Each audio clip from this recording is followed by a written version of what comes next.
how the Marine Corps taught me how to get 30, 60, 100 different people from very disparate backgrounds with very different family origins on the same page, moving in the same direction towards one common goal. I think that's probably the most valuable lesson I got out of that, was how to get people to work as a team, even though they're coming from completely different backgrounds. And I was, moderately good at that. I mean, I feel like I'm not great at any one thing. I'm like 75% good at a lot of different things, which is why I was good at CrossFit. And I think, that's part of what's allowed me to be successful, is I'm pretty good at people and like what makes you tick and how do I motivate you to get on board with the plan here. Welcome to the Know Your Ship podcast, presented by eHub. I'm your host, Frank Dolce. If I say Anneke, am I saying it correctly? Do people call you Anneke? Oh, I get everything. Anakin, Anneke, Skywalker. I know, because it's an interesting spelling. It's like is it a Norwegian? It's actually Dutch spelling. It's a Dutch spelling. So it's a little difficult even for Norwegians. They're like, wait, how are you spelling it? Oh. I'll leave it to my parents to just make my life slightly more complicated. Yeah. And then a last name of Gambina, Anneke. Is it Anneke Gambina? I love it. Yeah. And we were talking about that earlier. Maybe the Gambina was Gambino and got somewhere, it got mixed up. Yeah. Nevertheless, Anneke Gambina. Yeah. LeftBrain Logistics. That's me. Welcome to the Know Your Ship podcast. Do you have a favorite episode? I'm not actually a big podcast girl. So I super disappointing. But I love a good redemption story. So I forget the gentleman's name, but he had started out, he was an addict and an alcoholic. Todd Sylvester? Yeah. And I thought, I always have such a deep admiration for people like that, because I have a very addictive personality, which is probably why I don't drink. I never tried drugs because I'm not halfway with anything. And so I was always really afraid that I would just go down that path and never come back from it. That, and I have probably an overdeveloped fear of death. But so those two things together just don't really go. And I like to hear people get better, and kind of figure out what was the thing that kind of clicked for you to turn that around. I find that just fascinating on a lot of levels. And it is. It's hopeful to know that people can really come back from that. Yeah. So. Well, I think it happens on both sides too. You might have a redemption story that you're not even considering because you're so the other way. If you're going to jump into something, it's 110%. And you're going to perfect it and you're going to be the best. And so maybe your ability to, or maybe you don't have that ability, I don't know, to dial that back a little bit and be no, that's not I think as I get older, I try to be kinder with myself about those things. I don't need to be perfect. I don't need 110% at the end of every day to call it a success. But it is hard for me to let go of that, which is kind of an addiction within itself, that perfectionism and letting go of that. So it's a lot of stress, progress, and it's a lot of pressure that you put on yourself doing that. So anyway, well, that's super fascinating. We'll dig into that. I want to know where that came from. But first, as we get started, just give us the big picture of LeftBrain Logistics. Okay, so LeftBrain was founded by Jeremy Clements, our CEO. He was running his own brand. His wife is actually, I'm not sure if he'll be excited for me. He's a very private person, but his wife is an artist, a musician. I'd say had a lot of success. Comes from a family of musicians, and he did all the merch, the band. He always wanted to be a musician, but found he was better at the business end. Ended up running his own brand, and his wife finally was like, "Get this out of my garage." He was producing and fulfilling out of his home. Okay. Yeah. Gotcha. And his wife was finally like, look, get this out. This is where we do our band practice. Get your stuff. Well, she's at the level where she has her own like real studio, but yeah, she's like, I want to park my car in here. What's going on? So he was doing merch and fulfilling, and his wife was like, look, this has to get out of our house. And so we found that the barrier to get into 3PL was so high, just the minimums and the cost and the rules, and he didn't understand it. And so he's like, I'm going to open my own. Necessity is the mother of invention. And that was probably 16 years ago. And then he had all these friends who were like, oh, you're opening a 3PL? Great. I have apparel. He's grown up in SoCal in the same town. So he knows everybody. Like my dentist knows him. Everywhere I go, everybody knows him. Yeah. And so, yeah, that was kind of the start of LeftBrain. And we've been around for a while. It's like he just had a personal need. And then decided, was that his plan going in? Is like, okay, I'm going to open a 3PL, fill my own stuff, and then I'm going to expand? No, or I don't think so. He was just like finding a warehouse so he could do his own stuff. Yeah, if you don't see something on the market that fits your need, fill the gap in the market. And I think it just grew organically. And then we hit a point where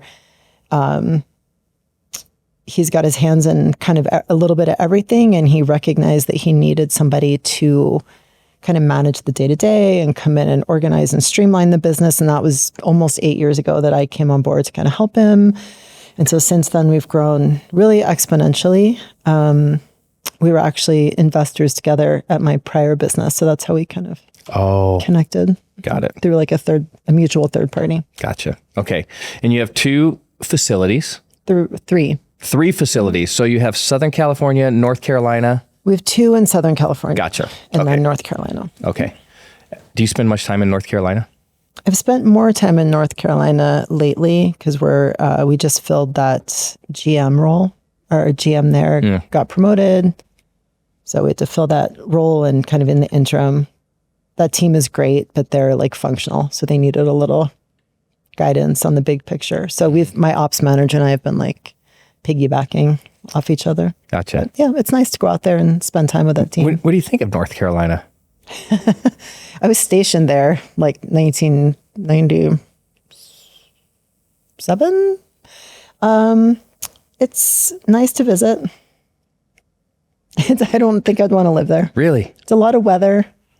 I'm also from New Jersey, and the pace there is slower. Yeah. Different. Yeah. I know, but couldn't you say that going anywhere from New Jersey? Isn't the pace going to be slower? I mean, maybe not New York, but isn't the pace going to be slower everywhere? I don't think coming from New Jersey, here in Utah. No, California. Oh. Sorry, SoCal. I mean, here, like I feel SoCal's different, but it's a different kind of pace, isn't it? Oh gosh, no. I feel like everybody on the freeway in the morning, I'm like, oh, where are we going? It's just frenetic. Like everyone's in a rush to get somewhere. Yeah. And my staff is definitely, I have an incredible team. There's a marked difference in hiring in those 2 places. And you can try to combat that in North Carolina all you want. And that team is great, but it's just a different mindset. And you have to just be willing to kind of work with it. Otherwise, you're going to drive yourself crazy. You align much more with the New Jersey, East Coast, and I guess Southern Cal kind of rapid pace. Yeah. You don't. Relaxing is hard for me. There's not a lot of that. Okay, so let's talk about that. Okay. We're on the couch now. Am I in therapy? Yes. Or am I on a podcast? Yes. I mean, I have that mildly, just mildly, but I also feel like I can take it easy a little bit.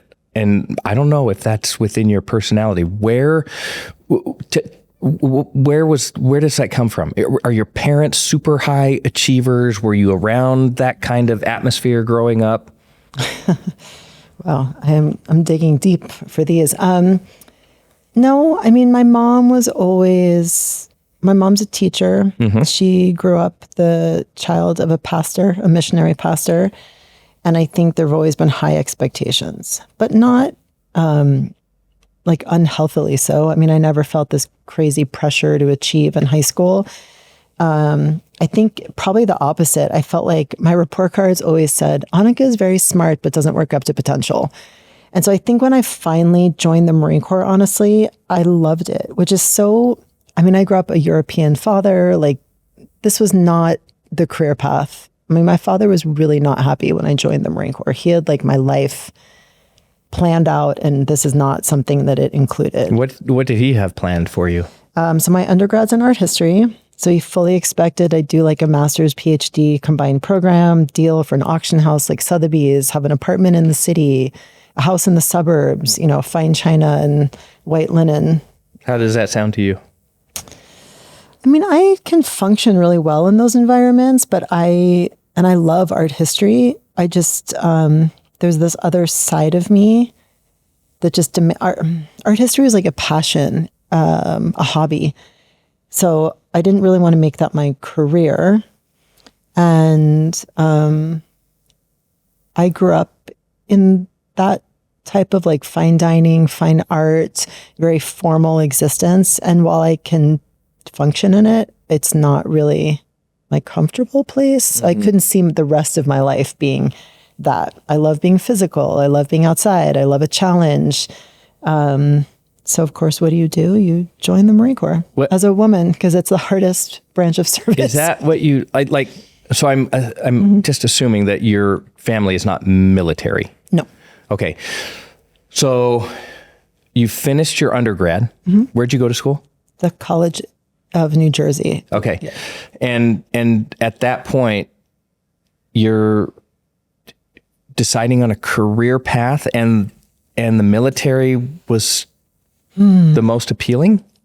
I actually was dating a Marine. Oh. And the structure really appealed to me, like knowing what, quote unquote, the mission is, the structure, knowing what's expected of you, having these very clearly defined goals, but also enough critical thinking to where you have to like achieve that goal through your own means. And it was very physically demanding. So I also ran track. I mean, I was always an athlete. And so I joined ROTC and I really loved it. Went to jump school in Georgia, Fort Benning, really loved it. And, but I didn't want to join the Army. Sorry to anybody in the Army. I really wanted to go like to the hardest branch of service. I joke that the Air Force didn't want me because they're too smart, but I really wanted a challenge. So I signed up to go to like kind of officer boot camp between my junior and senior year of college in Quantico. What is that commitment? What does that mean? You signed up to go to officer boot camp?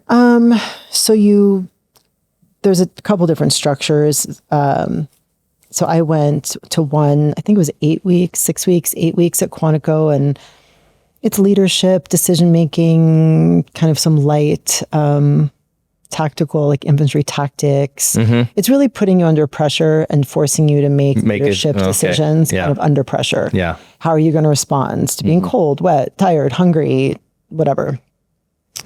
And I think my parents were hoping I would hate it. And I really just loved it. And I'm like, this is what I want to do. Really? Yeah. Because that doesn't necessarily align with art history. Do you apply to that? Did you apply to that? It's a pretty aggressive application process. Is it? Oh yeah. I mean, you have to have recommendations. I wouldn't say it's not like a service academy level. You don't need like congressional approval or anything. Yeah, but it's not like you just sign up and they take it. Are they doing like background checks on you and talking to all your drug tests? Yeah, all the friends and family growing up. Yep. When they saw art history on your application, they don't care. What did they? They didn't care. No, I mean they were like, they didn't say in the Marines we don't really have like a music. They don't care. No. I was really hoping you would say.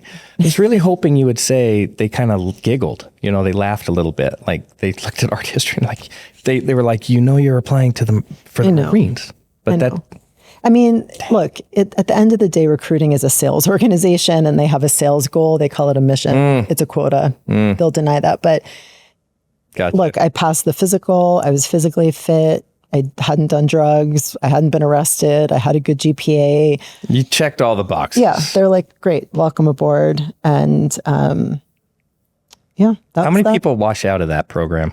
When I went, it was the first year that women and men had to do exactly the same thing, same distance, carry the same stuff in your pack. And we had over a 50% attrition rate. I mean, Both men and women? Or just 50%? Just 50%. Yeah, I don't know how they broke it out, but yeah, it was high. How do you, not without getting too political, since you mentioned it, how do you feel about that? How do you feel about this equal standards? I welcomed it. I mean, I'm very, I love being physical. I love physical challenge. So I didn't mind it. I mean, I'm also 5'8" and strong. I think it was slightly harder for the girls who were 5 foot tall and struggling. You know, they're carrying a pack that's really heavy. Yeah. But I don't mind it. I mean, I personally feel look, when you're in war, you're in war. I mean, it is what it is, and people are relying on you. And so if you can't meet perform the physical requirements, then you are putting other people's lives at risk. I know people will disagree with me, and as the military is, I mean, I'm talking specifically the Marine Corps. Air Force, where you're a little more removed from the front lines and it's a little more cerebral versus physical, that may be a different conversation. But for the Marine Corps, at least, I was proud of the fact that I could carry the same pack. I could shoulder the same weight. You know, for me, that was a point of pride. I was like, all right, those are the standards. Let's get to it. And you either can or you can't, I guess. That's my view on it. Yeah. So. Did you feel like, as you're going through this experience with the Marines, did you feel like you were getting some alignment with stuff that you were really good at doing or stuff you really enjoyed doing? Yeah, for sure. I think the art history, while I loved it, was always a predetermined kind of outcome. My dad is a graphic designer. He worked for a lot of big magazines, Elle, Lord and Taylor, back when they were very exclusive.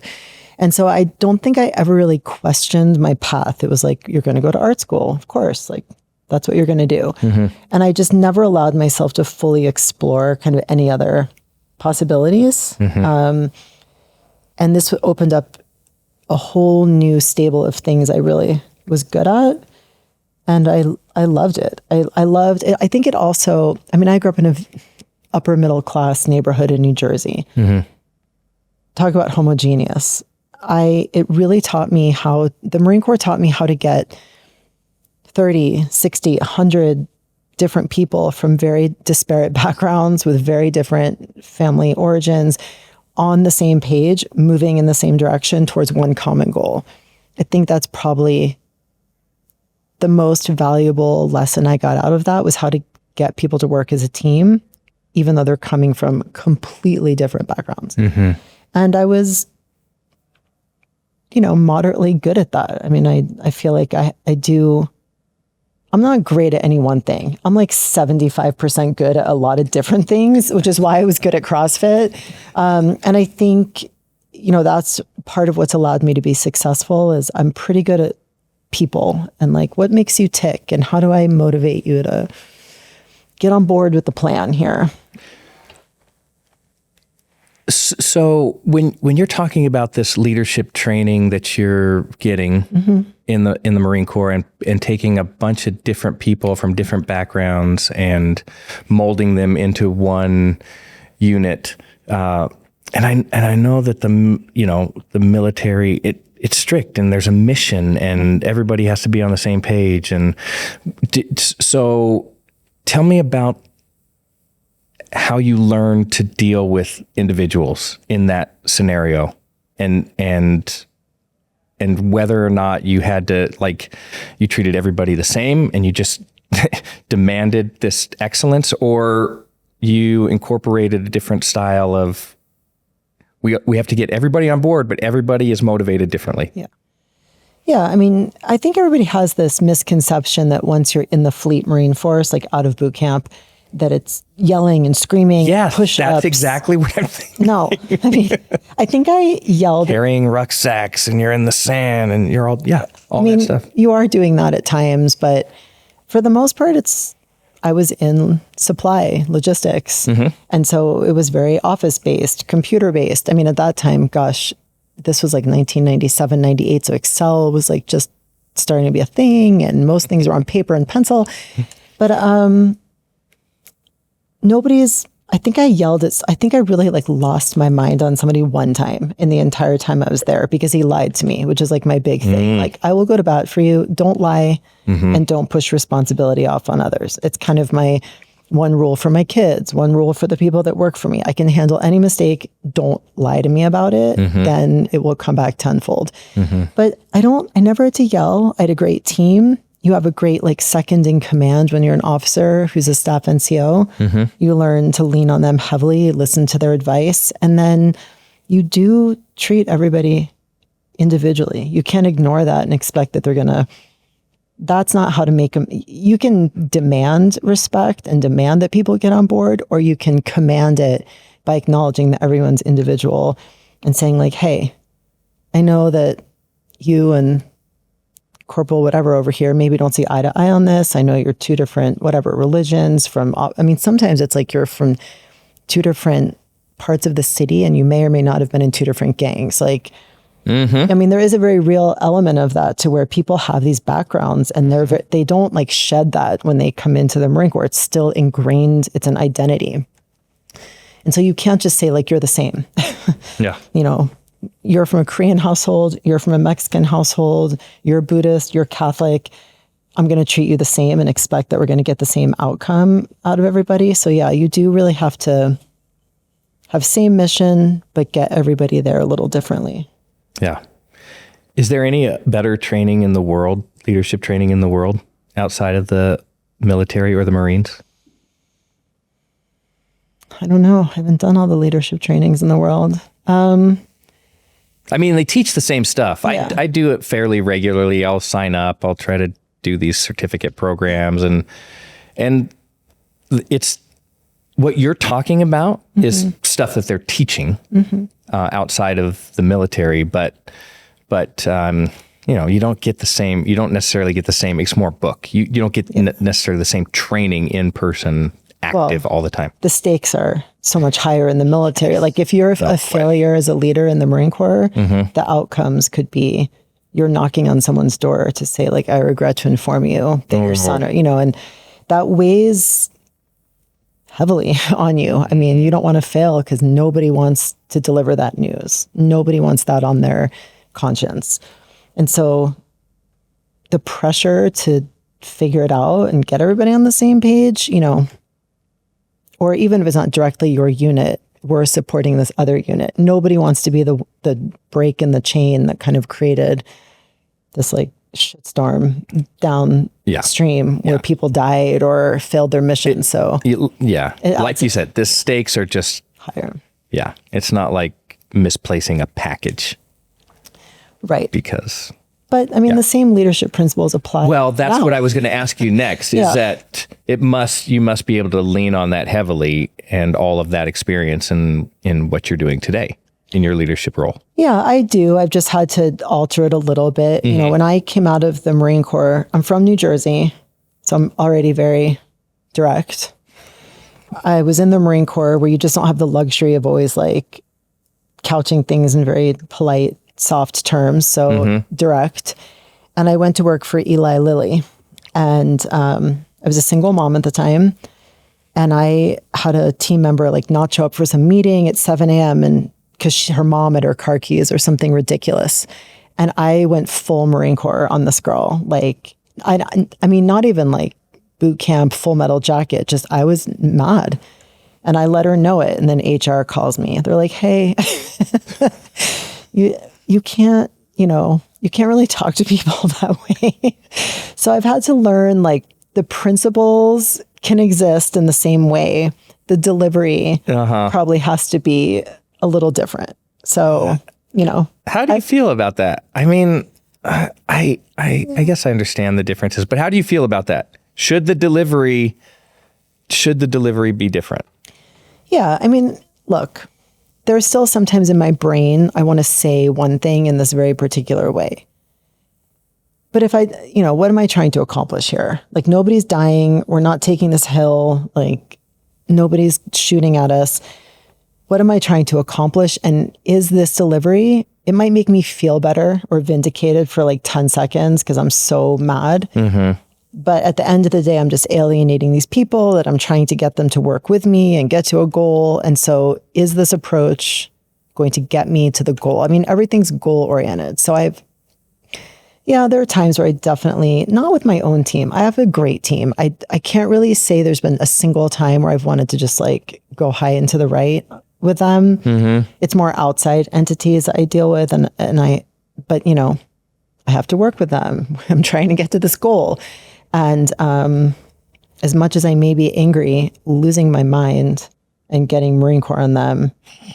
Going Marine Corps. Yeah. I mean, great. I'll feel vindicated for 10 seconds and then they will not return my calls or return my emails. Won't be found for a few hours because they're trying to decompress all of the things that just happened. Right. So, yeah, I think it's just, how am I going to get to the goal? Is this the best way? Yes. Usually the answer is no in corporate America, the Marine Corps. I know. Sometimes I feel like we should incorporate it more. That's maybe a different discussion. How often? My children, yes. Yeah, parenting, children, yes. for sure. Yeah. And I think dogs, definitely. My dog is my favorite member of my family. I feel like dogs should be treated more like in a military way. And I think people typically, I'm looking at my husband. I know. Do you have a disagreement about that? Oh, I have a Great Dane that is like my baby, and I let her get away with. And he's like, right. No. See, that's exactly when you need to incorporate the military training. No, my dog is like my kids are like, there's this constant ongoing battle in my house about who's the favorite kid. And it's your Great Dane. It's the dog. I'm like, yeah, she doesn't ask me for money. She's always happy to see me. Like, I know there's a lot of good dog lessons for sure, but there are times when the dog needs to be, like, with all due respect. Frank's definitely in agreement. My Frank is definitely in agreement with you on that. The Franks are aligned here. But yeah. So do you find yourself utilizing like military terminology when you're working with your team? Like, we're going to take this hill, and the hill is, 50,000 packages this week. No. The most annoying thing in the world to me is people who've been out of the military for so long and they're still wearing their cover on top of their head. Like, they're still wearing their combat boots with their jeans. They're still talking I'm like, I'm not in the military. Let it go. Like, take the lessons, but I hear you, I kind of appreciate it. Like, it's super meaningful. I think it's super meaningful. And so I think you can kind of tell military people who have, I wouldn't say that I knew that you were in the Marines. Okay. But there are people, like, you're standing in line at Starbucks and there's a guy who walks in, and maybe it is the combat boots or the way that he's standing or the haircut, the glasses, like you can tell. Oh God. No. Okay. Look, again, I'll apologize in advance for potentially alienating a lot of people, but you do not need to wear cargo pants and Danner boots and your Oakley wraparound glasses and your tactical beard to like go to brunch. You nailed it. I don't love that. You just nailed it. I'll just be like, I love it. Oh, see, I'm like, dude, the most deadly, lethal people who've done the most super secret squirrel stuff. You would never look at them.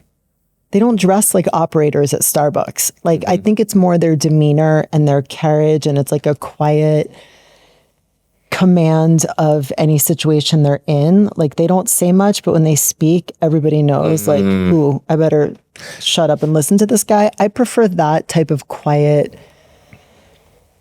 dominance over, like, I don't. The overt, like. Yeah. Out in your face kind of. Well, I mean, you are an athlete. I got to see some videos that are. Barely. Hey, Frank, will you share those videos? No. Because we're going to put this on there. Like, that's super impressive. And so it's true. When I was in team sports, we had, who knows, 10 different coaches. I don't know. And you could separate those guys. There was the guy that was always yelling at you. Like that guy, that was his style. Right. He was always yelling. At some point that kind of wears, yeah. And you get stress inoculated, right? Yeah. Like, oh, is everything an issue? Because you're yelling about everything. Yeah. Yeah. And then there's the guy that is like the disappointed dad. That's the worst. I know. You know, he's like, he puts his arm around you and he's, you know, he's like super friendly, but with this message that just, you're like dying. Like, just yell at me. I know. I can't believe I let you down. Yeah. And then there's the guy that's like this. And he's just watching. Unreadable. And yeah. Straight face. If something happens really good, he's like, mm-hmm. If something happens bad, and he's like, and then that's the guy, you go into the team meeting and everybody else talks and then he goes to the front and the room's like dead silent. Mm-hmm. He's the guy that's like, oh, he has something really meaningful and insightful to say. Is that you? Is that your style? That's a good question. It's probably better for my team to answer. I mean, I'm the most extroverted introvert you've probably ever met. I am very casual. Like, I'm very friendly until I'm not. I'd say like I'm very jovial and I'm not the disappointed mom for sure. I'm definitely not a yeller, but I wouldn't say I'm quiet. But because I very rarely clap back or get upset, when I do, people are like, ooh, we've really crossed a line if Anneka's upset. So I'm not the quiet one, but I definitely use my anger or disappointment very surgically. I'd say like it really has to be bad if I'm. And that's impactful. I think so. You found that impactful. If you're always yelling at people, then they're no, like, that's like we talked about. It's like, oh, geez, here we go again. You just tune it out. Yeah. At some point. Yeah. Yeah. So no question. Okay. So you mentioned like lying, being untruthful. That's a thing. Mm-hmm. What are the other things that get you to the point where you're about to go full Marine? Not taking accountability. Mm-hmm. So not directly lying, but trying to push it off on other people. Like everybody makes mistakes. Perfectionism is a myth. You're never going to get there. I think you can strive to be like 99.9%. Mm-hmm. So you're going to make mistakes. Just say like, wow, I've definitely made a lot of mistakes. Just own it. And then we'll learn from it. We'll figure out how not to do it again. Now, if you're making like the same mistake 3, 4, or 5 times, that's a different conversation. Mm-hmm. But, and I think just lacking, I think being very me-centered in a team environment. If you're only thinking about yourself and your actions clearly demonstrate that you're all about yourself, you're never going to be successful on my team. I don't think I'd be mad. The conversation would just very much be like, look, this is a team and you seem to be very worried about yourself. Like, just do your job. Yeah. Do it to the best of your ability. Help your teammates out. Yeah. And your greatness will be noticed. But when you're kind of like kicking your buddy in the gut to try to like step over him, I don't love that. I don't love it. I wouldn't say it would make me go Marine, but it's just, you're not going to be successful with us. That leads me to two questions. Mm-hmm. Sometimes I do this and then I forget the second question. Okay. It's okay. I should have a notepad maybe, but I don't like with all due respect. I'm just kidding. I'm just kidding. Yes. With all due respect. Okay. So lying and no accountability. You mentioned that not everyone's going to be perfect. Mm-hmm. And you mentioned something that I think has to do with culture. Those are the two things I want to ask about.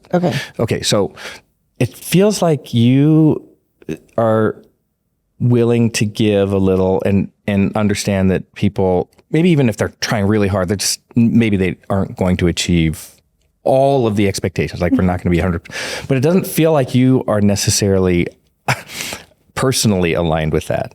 Like it feels like everything you do, you have to get 100% or it's a failure. Am I getting a bill if I'll undo this for therapy. No.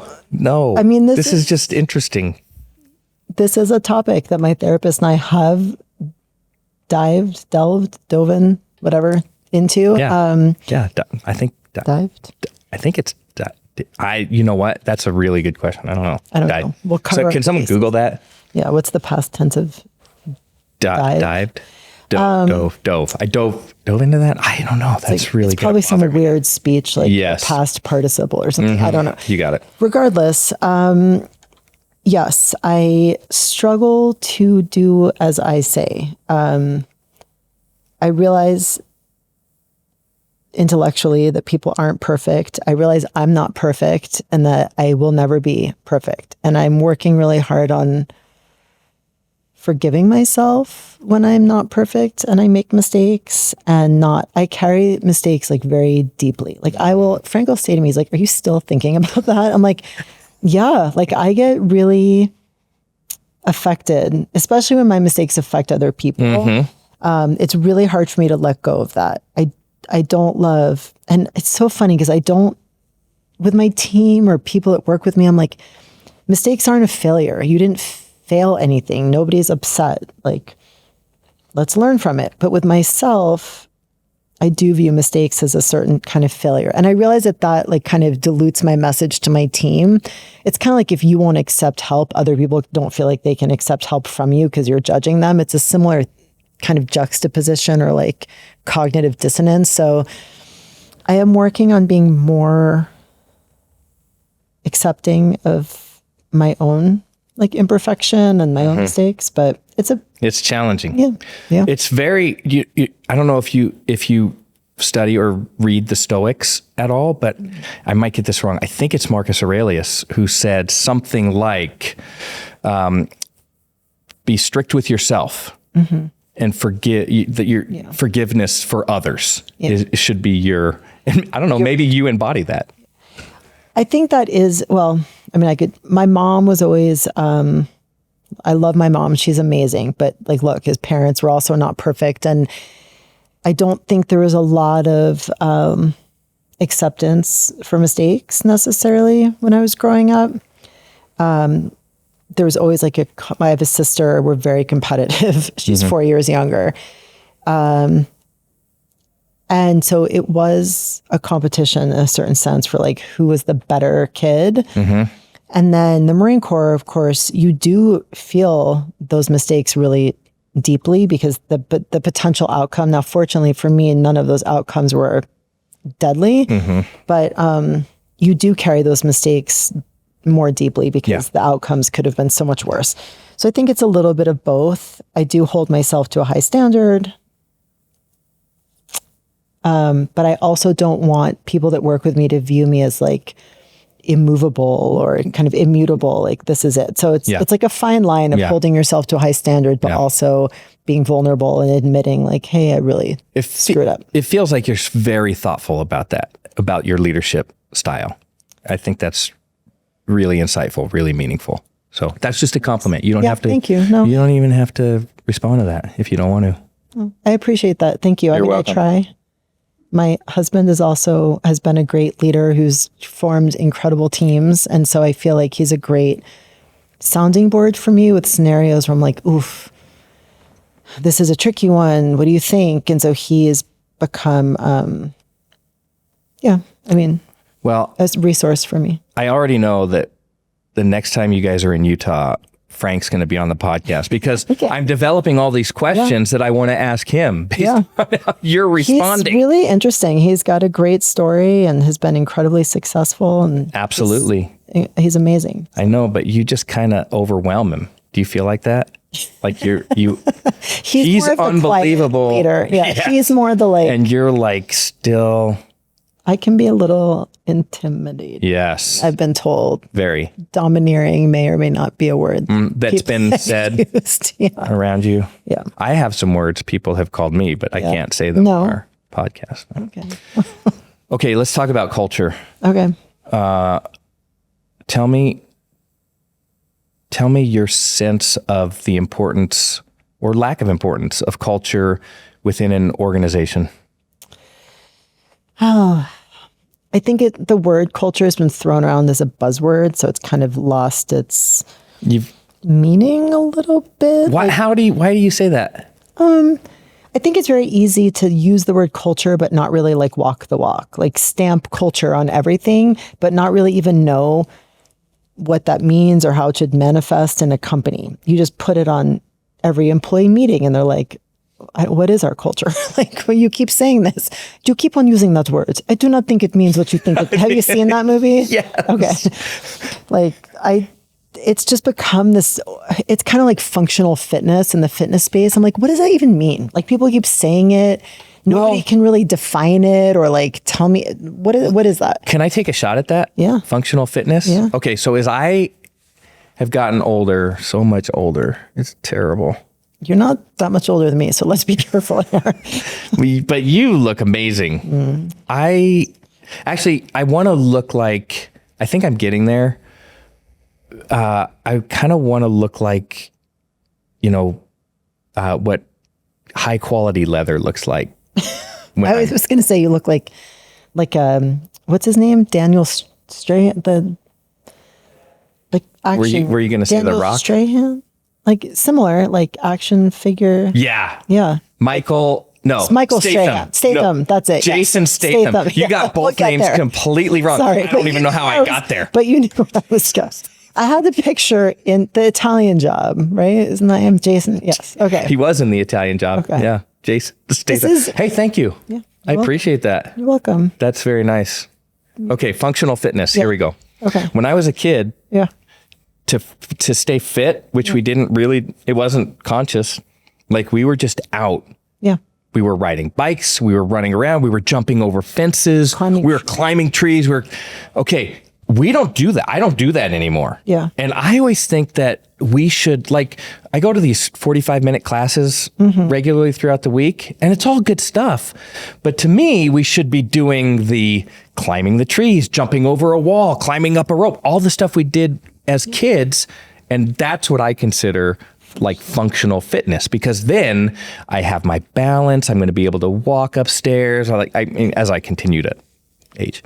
I don't disagree with you, but I do think a while. I thought I nailed it. No, I just think everybody like just stamps whatever they're doing as functional fitness. Yeah. Because for a while, or like core, everybody just puts these names on things and they don't really put any thought into like, what does that actually mean? So I think culture has become something similar. I think people overuse the word, but they don't really know how to back it up. I don't disagree with that. So I think we've done that. I mean, I've been involved in companies where we do that. Our culture is the best in the industry, but what does that mean? Right. Well, why? People want to come here because of our culture. What is it? Yeah. Yeah. I think it's important though. I think you can have a job, and I don't like saying, oh, we're part of a work family. Like, no, this is your job. I want to keep those things separate, but that doesn't mean you can't come to work at a place where the culture is like, we value you as a human. So yes, you have these work tasks you're required to do, and you have metrics and you have KPIs and you have all these things. But that doesn't mean I need to abuse you to get you to achieve those. To the contrary. So when I was in the Marine Corps, they always told me, take care of your Marines and your Marines will take care of you. What is important to them? Their money, their time off, and their food. Really. I mean, I'm sure there's more, but it kind of boils down to that. Their family.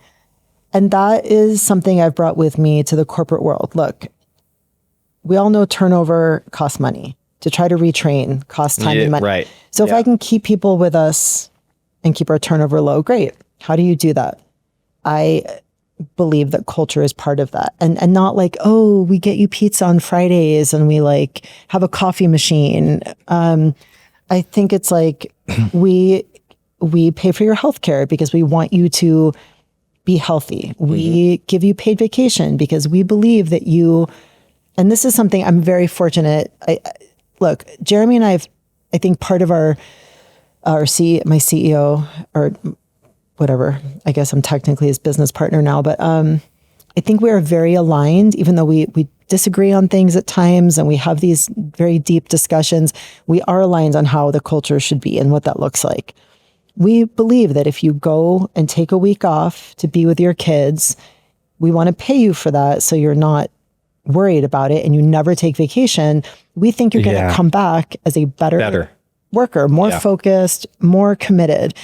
If we give you a 401k with matching and you can send your kid to college, we feel like you're going to be more committed. And so I think it's hugely impactful. But I think you have to define it. Like you have to really Jeremy and I have had several meetings. We've gone round and round about like, what is the culture here and how do we live it? Not just like print it on it's on our website, culture. You can Google culture and you come up with a quote about culture. I love the way you approach that. And I'm going to incorporate that. Being super thoughtful about it's important. It's clearly important, critical, but being super thoughtful about what that means in an organization. And maybe it does boil down to, are you familiar with the concept of servant leadership? I mean, we talk about it all the time. You do. Okay. Yeah. It kind of feels like that. Like, okay, what is important to my people?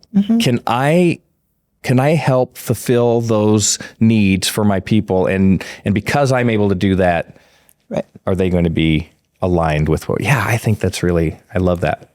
Thanks. 2 great lessons already.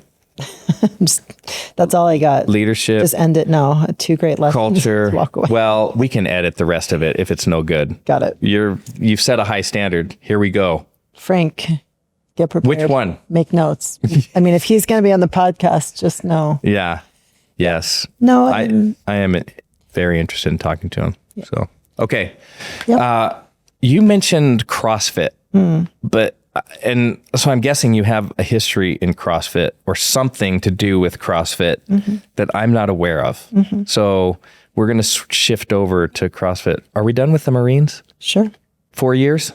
Yeah, like 3 and change. Do you guys have do Marines have like reunions? Do you guys go back and you get together and you have a reunion of?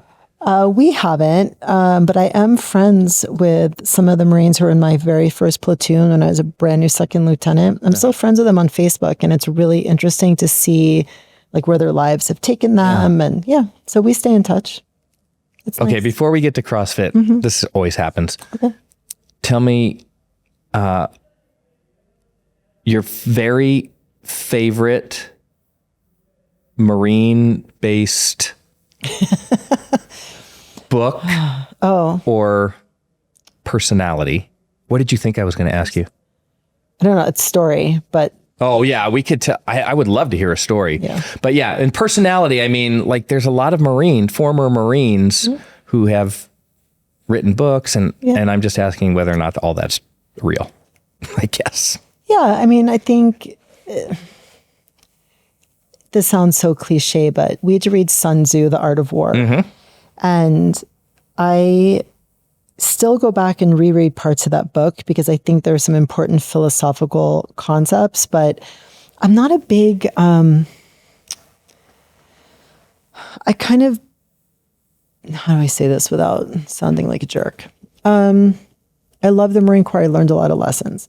I don't want to go back and revisit that. And I don't want that to be my singular way of thinking. And I do think that's one drawback. People love hiring Marines, especially Marine Corps, like senior staff, NCOs and officers, myself included, because they have a certain level of responsibility, moral code. I mean, there are great things.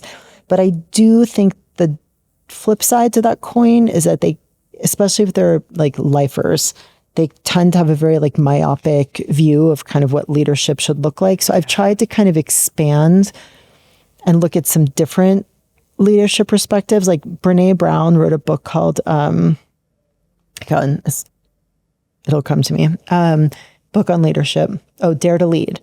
And I would say, I don't agree with everything in that book, but I think it's some of it is so similar to Marine Corps leadership and some of it is so juxtaposed, but I think you can pick and choose kind of lessons. And some of it with Brene Brown, initially I was like, that is never going to work. Like, what? With all due respect. Right. And then I think about it and I'm like, I don't know. Like, that might work, and it's forced me to think about it in a different way. So I don't go back and revisit a lot of Marine Corps books necessarily. I try to kind of expand it out a little. Do you think there's an expectation when you're a former Marine and you are now in the corporate world, let's say, Do you think there's expectation from that other side of the desk about, oh, this guy was a Marine, he's going to act this way, and then you kind of fall into that role because of expectations?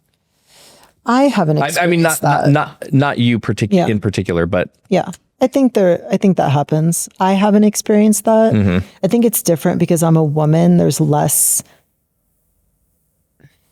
stereotype kind of assigned to me in a sense. I don't know maybe if that makes sense. Sure. I've had a little more freedom to kind of navigate that as I see fit. But I've also never, I worked for Eli Lilly, quickly realized that Fortune 500 company was not for me. It was like, it's a great company, but it's very like, this is your role. And it was a lot of bureaucratic red tape. That wasn't for me. So I developed and sold a few businesses, and I like that type of business where I can come in, it's a blank slate. We can kind of write the code, write the script, develop the business, change what we don't like. That's kind of my sweet spot. Is this unfair to say that like those are your missions? No, I think that's okay. No, yeah, I think that's now I'm gonna, every time I say something related to the military, I know you're gonna be like, oh geez, here we go again. Okay. Yeah. Is the Marine the apex? Like, do the Marines consider themselves like let me see if I could get this. Marine, Marine, Army, Navy, Air Force. From a Marine's perspective? Yeah. Yeah. I'd say Marines, Navy, because they give us rides, and then the Army and the Air Force. But what's so funny is we can talk so much crap about each other, but then the minute somebody outside the Marine Corps offends anybody in the military, we're like, what? Oh, yeah. Like, you're all, it's like I can reprimand my kids, right, but if you reprimand my kid, yeah. No, I think their missions are all very different. Why did you say that the Navy gives us rights? Is that what their sole purpose is? Marines are aboard Navy ships, right? So, and I have friends who are, look, I had corpsmen attached to me when I was the HNS company commander. You want to talk about corpsmen, they're like Marines, but in the Navy. So they are required to go on forced, they used to call them humps. Now I don't think they're allowed to say that. You had to go on hikes with the Marines. You had to stay with them. You had to join the Navy, but you are a Marine. I'm like, ooh, I'm so sorry for you. Yeah. Like you really, ouch. And the corpsmen are like incredible. So, and they're the SEALs. The SEALs, right. I know. Okay. How many times did you run across a character like Tom Cruise? Like, never. He was a Navy. Never. I dated a Navy SEAL once. You did? Yeah, he was really impressed with himself. Oh. And I worked with a couple Navy SEALs in CrossFit. And look, I have nothing but respect for anybody who. That's like a whole other level. Yeah. I don't know. They're in the water a lot, which immediately for me is no, thank you. That's not your thing. Okay. But I think the Marine Raiders are, my personal opinion, I think they are the most underrated special ops force in the military. Those guys are incredible, and they're so low key. Like you never hear about them because it's not like the SEALs were like, I'm a SEAL. The Raiders keep it so quiet, and their skill set is really scary. So look, I think all the military branches, like hats off to you. You really are putting your life on the line for a bigger ideal, something much greater than yourself. And I do work with some, not so much anymore, it's more tangential, but I've worked with some veterans organizations for veterans who've kind of been forgotten once they've gotten out. And that to me is heartbreaking. So my hat's off to anyone who signs up to serve, right? It's a sacrifice for everybody, your family, your spouse, your children, like everybody really feels that. But if forced to give an answer, I would say the Marines are at the top of the pile. And the Air Force is really, I wouldn't say they're at the bottom, but their mission's different. They're much more cerebral. I'll put it that way. Okay. I think that's great. That's very. And then the Army and the Navy. I've never even heard of the Marine Raiders. I mean, I hear of the Army Rangers and of course the Navy SEALs. Is there something aligned in the Air Force? Like, is it their Air Force Eagles? I don't know. I don't know either. The Air Force is known for having super smart guys who are very techie. And I'd say if I were telling my kids to go in the military now, I'd say go in the Air Force because you come out with a skill set that is very applicable to post-military. Yeah. Okay. Well, there you go. If you're a Marine, you get out, you're going to be a cop, you're going to work for a government agency, or you're going to be a mercenary, or you're going to sell pharmaceuticals like I did. Those are kind of your... That was Eli Lilly. Yeah. Okay. You sold for... How long were you there? Like 3 years. Okay. I'm sorry. It Lily, sucked your soul right out of you? It's not for me. Okay. Yeah. Where does CrossFit get in? Oh, Lord. Get mixed in here? Okay. Is that a thing? I mean, that had nothing to do with the military other than like, I just really like to physically punish myself. So I was racing mountain bikes. I was a Cat 1 racer. I was trying to go pro and I really had no power output on the flats. And somebody was like, oh, you should go to this guy, CJ Martin. He owns CrossFit Invictus. My sister was doing CrossFit. And I'm like, all right. And I was like, oh my God. And my sister was like, do this CrossFit workout with me. She was heavily into CrossFit. She was an early adapter. And I'm like, CrossFit, like I'm almost a pro mountain biker. Yeah. And then I did this like fad. workout at the Jersey Shore on vacation and I couldn't walk for the next 4 days. I'm like, oh, okay. There might be something to that. And then I was pissed because my sister and I are very competitive. So now I'm the like, old okay. competitive juices. Yeah. So I wasn't good enough to go pro as a mountain biker and it was just costing me a ton of money. And I gradually got pulled into CrossFit more as my primary sport. Did you end up competing in CrossFit and did you win? I went to regionals twice, 2011 and 2013. Marked difference between those 2 years in terms of like CrossFit as a business and as an entity and a sport. My sister and I competed on opposite coasts the same years. You couldn't compete in the same event together? Well, we're in different regions geographically. I mean, not that it matters, but I will say that I placed higher than her both. It doesn't matter, but you did. Matter, but I just want but you did say it plays high. Yeah. Well, I didn't win. I mean, I was 38. This is before that was an open category. I was 38 competing in an open category and I took 20th in SoCal, which is the toughest region. So I might as well have been on the podium and I kind of walked away from competing. Okay. It just the level of athlete just got too high. Did you ever feel like when you were doing CrossFit, there were a lot of injuries associated with CrossFit? I mean, it feels like that's what, and maybe it's people who aren't as fit, who do podcasts. Yeah. CrossFit all the time. Yeah. It's always like, I did my WOD and now I can't do that. I tore this, like everybody's always getting injured doing CrossFit. I'd say that's a couple things. One, I don't agree that, look, everybody does CrossFit, they love it. And then because they love it, then they start coaching. And then they coach for a year and like, I'm going to open my own gym. Yeah. So good intentions. I just don't think like a weekend certification necessarily qualifies you to coach some really complex movements, high level. I mean, look, doing a muscle up in gymnastics is only getting in the rings. But you're taking like house moms and you're like, do a ring muscle up. Kipping pull-ups. Like I still can't do a kipping pull-up. Oh, do you have a pull-up bar here? Can you do 5 Yes. strict pull-ups? Yeah. Okay, then it's just a technique. 5. I can do probably like 8. Okay, but here's an issue. I see CrossFit gyms where people can't do a single strict pull-up. And so their shoulder structure is not strong enough to now support a kipping pull-up, which is your entire body weight really moving through your shoulder girdle. And so they're like, yeah, we're going to teach you to do kipping pull-ups. And meanwhile, they just don't have but they don't have the requisite shoulder strength to like support it. And that is the issue, is I think they let kind of some people with good intentions, but maybe not enough knowledge, open up these gyms and be coaches. And that's why people get hurt. Gotcha. Well, now it makes complete sense the way that you explain it. I just was really down on CrossFit. Do you know the name Tommy Hackenbrook? Yeah, I do.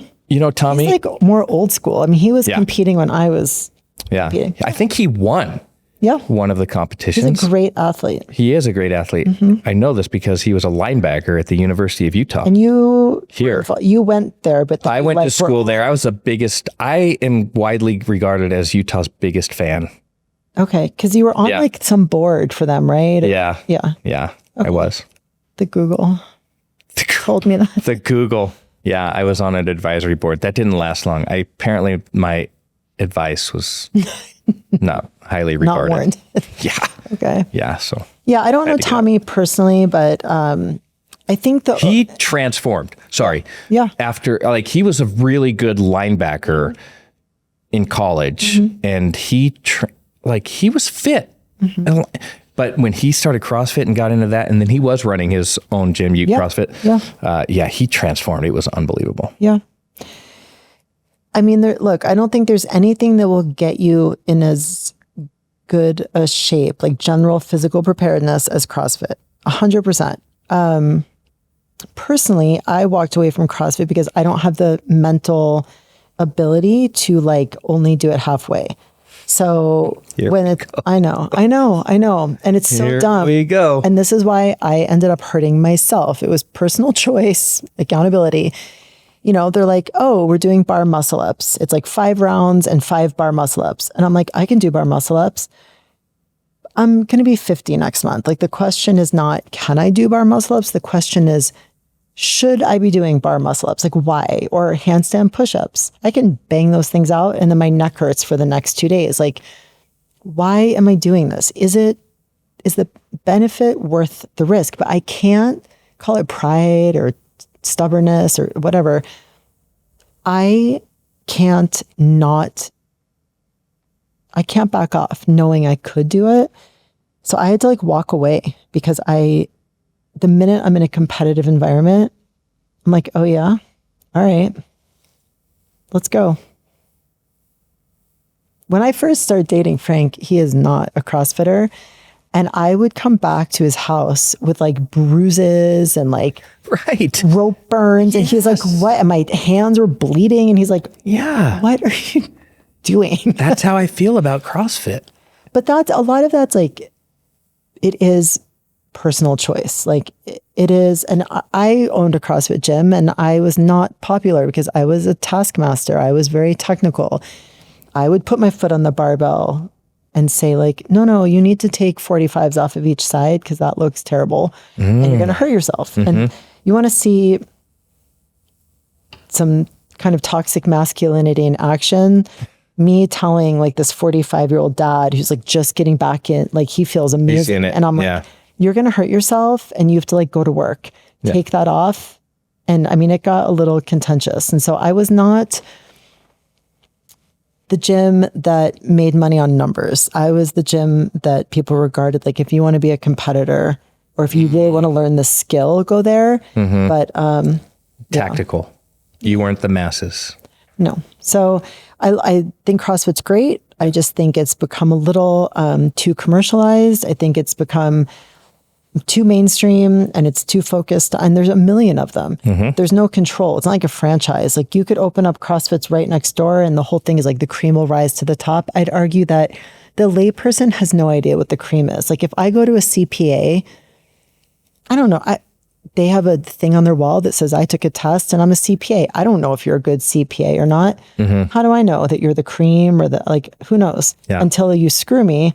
And the IRS is auditing me. And I'm like, wait, I thought you were a CPA. And it's the same with CrossFit. The average person does not know. How do you know if that's the cream? How do you know if that's the cream? I don't know. I don't love their business model. So how does that translate into what the things you do currently and the way you lead and the way you work with your team? I mean, I think it's really interesting how you're talking about just because you can do that, maybe that is not the right thing to do, and making sure you're working with, to use the analogy, working with the right weight for your ability and the technique. Segue. Thank you. Every once in a while, I'll land on something. I think so. I talked about LeftBrain, kind of where we started, and I think particularly in this environment, just economically, just the environment of 3PL in general. I think even before the whole tariff situation, it was an industry where consolidation was happening at high rates. I think COVID happened, tons of quote unquote 3PLs opened because anyone who had like a shed in their backyard was like, I'm a 3PL. And then after that kind of dipped, you saw a lot of consolidation happening in the industry. And now that I think is being exacerbated. And so there's this, it's very tempting to take on any client, like anyone who wants to come on, be like, oh, it's just dollars, it's dollars. We kind of bill ourselves as white glove boutique service, but enterprise level tech and ability. And we're not the cheapest.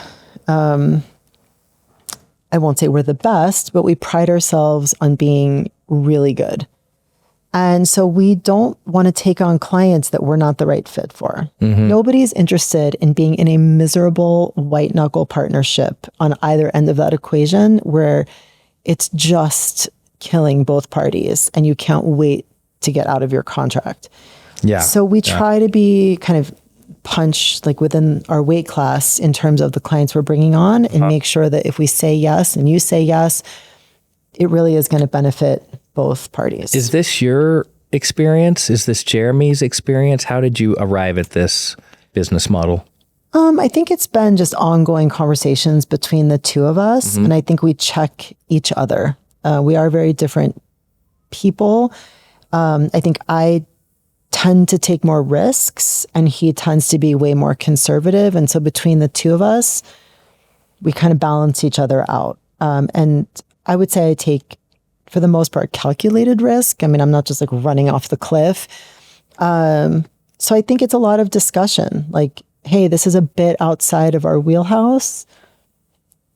It's a reach, but does it make sense? Like, can we fulfill our promises? And there's some we're just like, oh, this looks great on paper. It's going to be a disaster. We're going to fail. Just no. We're not. Where would Jeremy fit in a CrossFit class? Like what? You know, he's pretty humble. Like I think he'd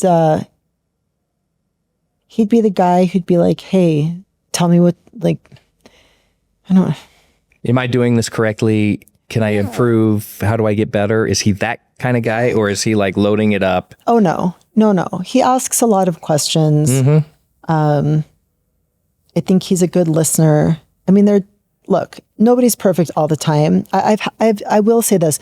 I've come to him with some really difficult conversations that have been hard for me to have with him. And he has really dialed in and listened and taken that to heart. And so I think it's important. Like, I think it's important. Now, we've both gone off the rails at times and been like, I did this thing. And the other one's like, oh my God, like, why? I mean, everybody does that. But for the most part, I'd say he does. It's a conversation, you know, and we put our collective, and not just the two of us. Our solutions architect, Brian, started as a picker and is now our solutions architect with LeftBrain. Brings a tremendous amount of insight from the operational standpoint into the tech. He's had all of from the very lowest all the way up. And what kind of, like, in terms of on the hierarchy, what kind of jump is that from picker to, did you say solutions architect? Yeah. I mean, he had to go through several different, or did you just recognize early on that? No, when I came on, he was already like managing our tech, but I'd say it wasn't a formal job description, and he didn't have, he was all self-taught. So one of the first conversations, I think one of the things Jeremy wanted me to bring when I came in was a little more structure. And so one of the conversations with everybody was like, what do you need from me? What resources do you need to feel like you can really do your job to the best of your ability? And he had some things. And so we sent him to a coding boot camp. We sent him to various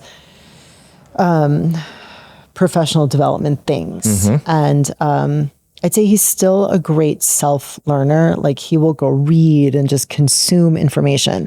But yeah, it's been a very gradual growth. I'd say because we started so small and we've really grown, we've all grown together. And so we can all benefit from each other's knowledge as we've grown. I mean, my leadership team, we've all been there at least the 8 years I've been there. And so as we've grown, it's been nice that everyone's kind of just grown as the tide has risen. Yeah. So when Jeremy and I make decisions, it's not just the two of us like scheming away in the office. It's our ops managers, our solutions architect, sometimes our lead shippers like, hey, we think this is a great idea. What do you think? And they're like, here's what you're not seeing on the floor. So yeah, I'd say he's a very team-oriented guy who really wants to hear out what his staff's input is. And there are times where he's like, hey, I hear you guys, and I'm just making a different choice. And then that's probably part of the Marine Corps in me where I'm like, hey, he's making a different choice. It's our job now, whether we agree or not. It's our job to support to the best of our ability. Yeah. You can still silently disagree. That's fine. Yeah. But let's get on the bus. It's leaving the station. Let's go. I want to ask you about that. There's actually two things I want to ask you about. I want to ask you about people, but I also want to ask you about when you walked in 8 years ago, how you managed that. So don't let me forget that. Okay. In case I get off on this people thing. Okay. So you just mentioned the bus is going this way and everybody needs to be on the bus. Have you had to deal with people who maybe talented people who just didn't want to get on the bus? Yeah. And how do you manage that? I mean, obviously it's a series of conversations, but I have said to people just point blank, hey, the bus is leaving the station and this is where it's headed. You're either on the bus or off the bus. If you choose not to come with us, I respect that. But unfortunately, that's where our company parts way, maybe this isn't the place for you. And I've made the mistake in the past of really trying to cling to people. I was just going to ask you that. Do you try to save people? I have in the past. I really have tried to save people, and it always turns into a much messier situation that probably if it had been addressed differently at the outset, we could have parted in a very kind, healthy way. And because I just didn't recognize that and tried to cling to them, it became very messy and contentious. So, like I said, not perfect. We learn from our mistakes. And I've learned it's just better to say like, hey, if we can't like bridge this gap, I respect you, but maybe this isn't the place for you. Maybe recognition, as I'm just breaking down what you said, kind of recognition, someone's not talent or otherwise not willing to be on the bus, and then having that conversation about where it's headed. Yeah. That's also a great lesson. Yeah. It's never comfortable, but no, it's not. And I don't know, is that a Marine Corps thing? No man left behind. You try to save people? No. Or is that just a personality trait? No, I mean, the Marine Corps, you can't just fire people. Like they're in a contract. They're there with you unless they like go to jail or transfer to a different unit. No, I think that's just a personality trait. Like I have a hard time. I view it almost as a personal failure if I can't get them on board. Right. Yeah. So I internalize it. Yeah. I've had to learn to let that go. Dial that one down. It 100% of the time turns into a much messier situation down the road. Yeah. How often has Frank had to help you out through a situation like that? Like, I want this person to succeed and they're coming along. You can ask him. I've probably, in my mind, it's probably not that many times, but in reality, it's... and then I ask Frank and he's like, well, there was this time and there was this time. No, I mean, I think it's just, I really want people to be successful. Sure, absolutely. I really want, and when I see potential in people that they don't see in themselves, and I'm like, you could be so great. You could be so great. Just get out of your own way. Yeah. That's, Jerry Maguire, like, help me help you. That's right. I think that's the thing is like, I want you to be successful. Yeah. but I can't want it for you. You can't save someone Yeah. who doesn't want to be saved. Yeah. Okay, so when you walked into LeftBrain 8-ish years ago, what did you see, and where did you think you could have an immediate impact? I think people, like I've mentioned, we're a culture of people first. And I think that comes directly from Jeremy. And I think when I walked in, people stayed and they did a good job because of the type of person he was. But I also mentioned he has multiple businesses. And he's also very family focused. And so I think he just didn't have the bandwidth to be there running kind of day-to-day stuff. And he's, I think you used the word, he's a visionary. Is that Rocket Fuel? Is that book where it's like a visionary and a... Yeah, it's something like that. Yes. Yeah. And the integrator. Yep. So he is the visionary. And so day-to-day structure is just not his gift. He's the big picture, big idea, creative guy. And so that's really what he brought me in for. And so when I came in, it was clear that people were great for the most part. He had an incredible team. They just needed some structure so that they knew what the expectations were, kind of what the cadence was, what's my job, kind of some of that stuff. So it was more bringing a structural alignment. That was like the first level of triage, is like, what are job descriptions? Can we get reviews? Like, I just need to know where people are. And then it became more of like a resource. And, Brian was probably I think Brian had just been the guy who was most waiting for somebody to just ask the question, like, what do you need? And it became, because initially I was actually brought on to help them move or open a second location. So in my kind of assessment, I was like, ooh, I think there's some things we need to clean up here before we kind of transfer some problems to another state. And most of that was tech related. Our software was not able to grow where we wanted to go. There were some frustrations. And so it's been a team effort from the beginning. Everybody gave feedback. I think once they figured out they could trust me, like, they were pretty forthcoming with what they needed. We recognized some, there was some overstaffing, just kind of cleaning some stuff up. So personnel, kind of structural, administrative stuff, I guess, to give people some bearings, like, where am I? And then resources, what do we need to get to the next level? Where are we going? And, Jeremy really gave me free rein from the get-go to do those things. And so I think we've started from the beginning with a very natural kind of balance of responsibilities and roles. Yeah. So now we've invested really heavily in tech. I'd say we have a pretty impressive tech stack, and we lean really heavily on that being kind of the future. So yeah.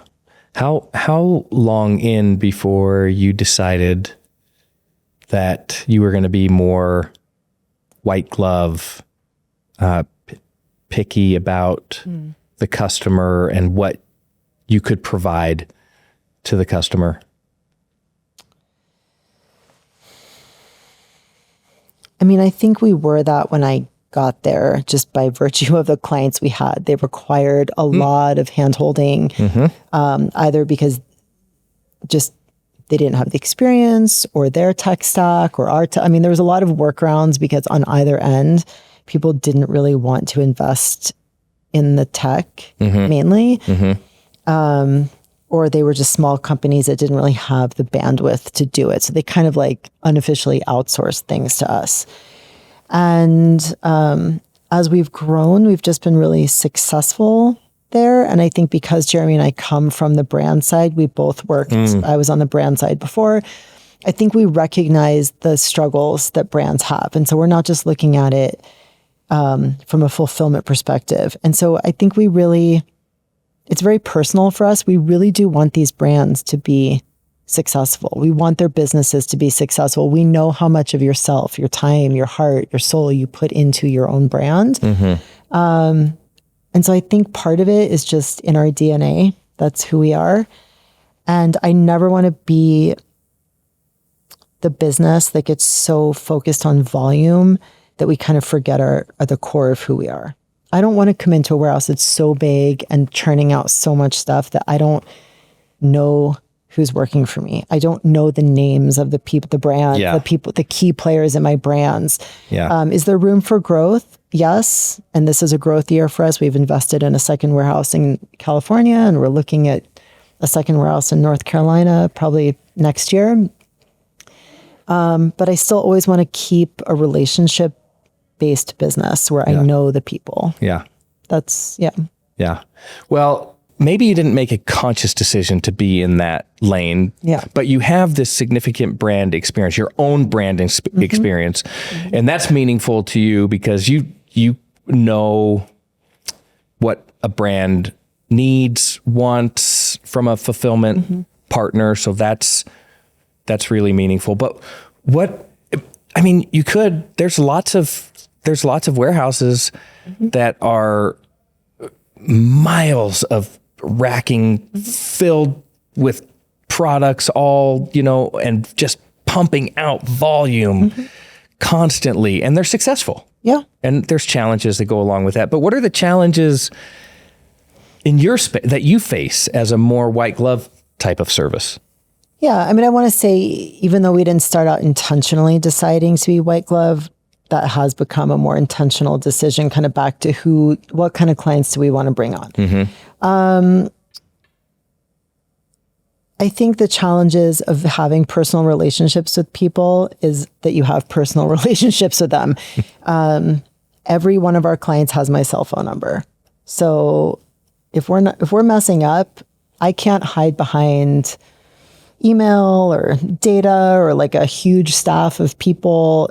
I mean, I'm very directly going to hear about it. So I think it kind of forces you to be more personally accountable and really run a tight ship. Because I don't want anyone, if people are calling my cell phone, my brands, I'm like, oh, that is never good. Like, most of the time. I mean, sometimes it's just a question, but I don't want them calling me, because most of the time, if they're having to reach out to me, it's because there was a failure somewhere along the line.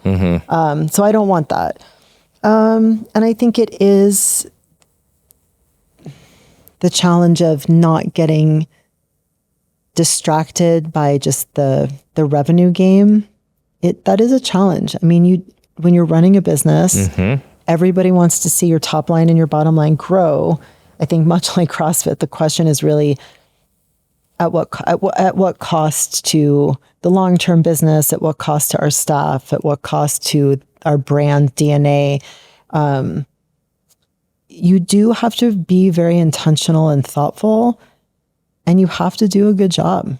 There are some 3PLs that are so big that you get lost in their ticketing system. You get lost in their contract, their legal department. You can't get anybody on the phone. It's this endless series of emails. And it's a challenge to stand and be personally accountable for everything you do and put your name on it and be accessible to people. And it's like you said, you're not the low cost leader in the space. Right. So that can be challenging. How does that affect growth and the ability to grow? How many brands I think all the brands probably want the white glove service. How many brands pay for? You got it. Yeah. It's like shipping. Everybody's like, I want fast, I know, free shipping with end-to-end tracking and yes. I mean, it's right. And free, a bunch of insurance and all the guarantees don't usually exist in the same sentence. I mean, we have to be mindful. Like, there is a market, and the market can only bear what it can bear. So we have to still exist within kind of like the confines of the market. I won't say that you can't sell Ferraris in like a Hyundai economy. I mean, or you can try, you're just not going to be very successful. So I think we're still reasonably priced within the market. We're just not going to be the cheapest. If you're looking for cheap and tons of volume, great. We're just not for you. But we're still priced within the market. Yeah. I think the people that come to us, we're very transparent. We'll say, hey, 60 days. And if we're not doing a great job, if you don't see the value, we'll let you out of your contract. We'll pay to offboard you to another 3PL. So we'll put our money where our mouth is. I've never had to do that for anybody. I've never had to offboard anybody and pay for it because they were unhappy with what the service we were providing. Yeah. And again, I think that's because I don't want to have to stand on the red carpet in front of someone's desk, so to speak, and be held accountable for why this is someone's business. Yeah. This is real dollars. And because our brands are, they're no longer like the startups just coming out of their garage, but they're not enormous brands. These are people who have families and real money invested. A lot's on the line. And when we say we're a partner, I mean, that matters to me. Mm-hmm. And a lot of our brands are local. So I see these people in the community. I don't want to have to look you in the face or avoid you in the grocery store or wherever. And it's a small industry. I run into people all the time, so we pride ourselves on keeping our reputation intact. So while we're not the cheapest, we certainly are priced within the market. And I think we give more than enough value for what we're charging you for. Mm-hmm. And there's a lot of intangible, like, hey, that's okay, brands X, Y, and Z, that you don't quite understand this. We'll help you. Let's hop on a call. I'll walk you through it. There's a lot of stuff we could monetize as like quote unquote business management or consulting that we just don't because we feel like it's part of being a good partner to the brand. So you do get a lot of additional value, I'd say, for what we're charging you, still within a reasonably priced, Mm-hmm. Have you ever had a brand who really wanted to use LeftBrain and was willing to do whatever, pay for the services, but it just wasn't a good fit for LeftBrain? That's a good question. In other words, have you ever had to turn anybody away? Who kind of felt like, we want to be here. We're a really good fit. Yeah. And you said? We've actually offboarded customers or clients where we've said like, hey, we're so sorry. This is just not a good fit. And unless you change X, Y, and Z, we are going to have to raise your prices. Like, personally, they're great people. They just, it's usually almost around tech. Wholesale and Amazon probably being the most difficult kind of arenas where it's like, hey, we can't continue to do this process manually for you without raising our prices. Are you willing to pay for these additional services? And unfortunately, most of the reason they're not investing in the tech is because they don't have the capital to do it. Yeah. So now to just, it's kind of like a lose-lose. You're either paying for us to do it manually, but that means you could have just paid to integrate the software. But when we look at the labor required to do it, it's just like not working out.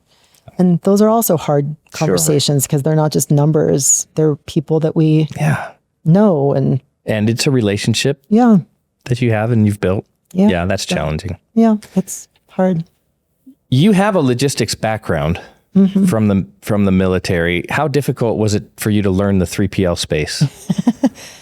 It was different. Obviously, the military is a whole different ballgame, and everything was pencil and paper then. And it was just, I'd say the tech part was the hardest part for me. I'm 49. I didn't grow up. Like, I remember just being in computer class, like typing, chasing the kitten, chasing the ball of yarn. Like, that was the most exposure to computers I really had. Yeah. And the Marine Corps, because they're 2% of the DoD budget, isn't exactly like on the tech forefront. So we were kind of the last to get barcodes, last to do scanners. So that was the most challenging piece for me from like a business perspective. It is what it is. But again, fortunately, because I have a really good team, I'm like, help me. I haven't used, help me figure this out. What is this thing? Yeah. It was humbling though, to be like, hi, so I'm your new COO and I really, you're going to have to like speak slowly and use small words. And to this day, I'm still like we get on these calls and they're writing code in the Zoom and they're like, everyone's like, there's the problem. And I'm like, where's the problem? I don't see anything. Yeah. I'm like, can someone break this down for me? I need to know how much it's going to cost me. What's the business impact? Like, please, somebody in English. Yeah. I'm the dummy here. So yeah, I'd say the tech piece. And I mean, even though my last business was a wearable fitness tech, it was all on a mobile app. So it was like, you know, an environment I was very familiar with, and we invented it. So I was. Did you invent it? No, God. No, it was a Russian man who lived in Singapore. Of course. He was an engineer. Wait, that all aligns. I think I saw that in a James Bond movie. And then did he try to take over the world? No. He took his money when we sold, and I don't know. He's still in Singapore, I guess. I haven't heard from him. You don't stay in touch with him? What did you wear? So it was called PowerDot. It was EMS, like so STIM and TENS. If you've ever been to the chiropractor, it's like pain relief and muscle. And traditionally, those have been really like clunky. I started actually off at DonJoy, who does knee bracing and like resurrected that. Also familiar with that. Yeah. And then I moved over to start PowerDot, got sued in the process. So that was exciting. By DonJoy? Yeah. Was that considered a tort? I don't know. I don't know how much I can even say. It was a long time. You probably can't say anything, so go ahead. So it's fine. I mean, they can come after me again, but settled that, moved on to PowerDot, and then I left. And they sold shortly thereafter, because I remember getting a call from our former CEO saying like, hey, I'm like, oh, this is either really good news or really bad news. Yeah. And we had sold, so. And it was the good news. It was good news. Yeah, they sold to everybody. Yeah. Oh, amazing. Yeah. How about that? Yeah. So it was great. Yeah. But that was it was also fitness and something I was more closely kind of tied to at the time. And so, but I did the logistics for that, and that's why we vetted 3PLs. And so I understand from the brand side, like the pain of the cost and the getting orders out on time and freight cost. I mean, when you're a startup, every penny counts. So you have this really interesting career path. That's a nice word. You've been all over the place. Unconventional. Yeah, I like that too.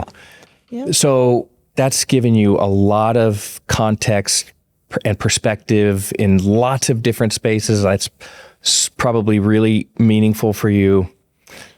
And now you've been at LeftBrain for 8 years. Is this the longest you've ever been with an individual company? Yep. So do you feel like you have found some alignment, or don't tell Jeremy, but are you like itching to do something else? No. Like, I mean, like, I've nailed the 3PL space.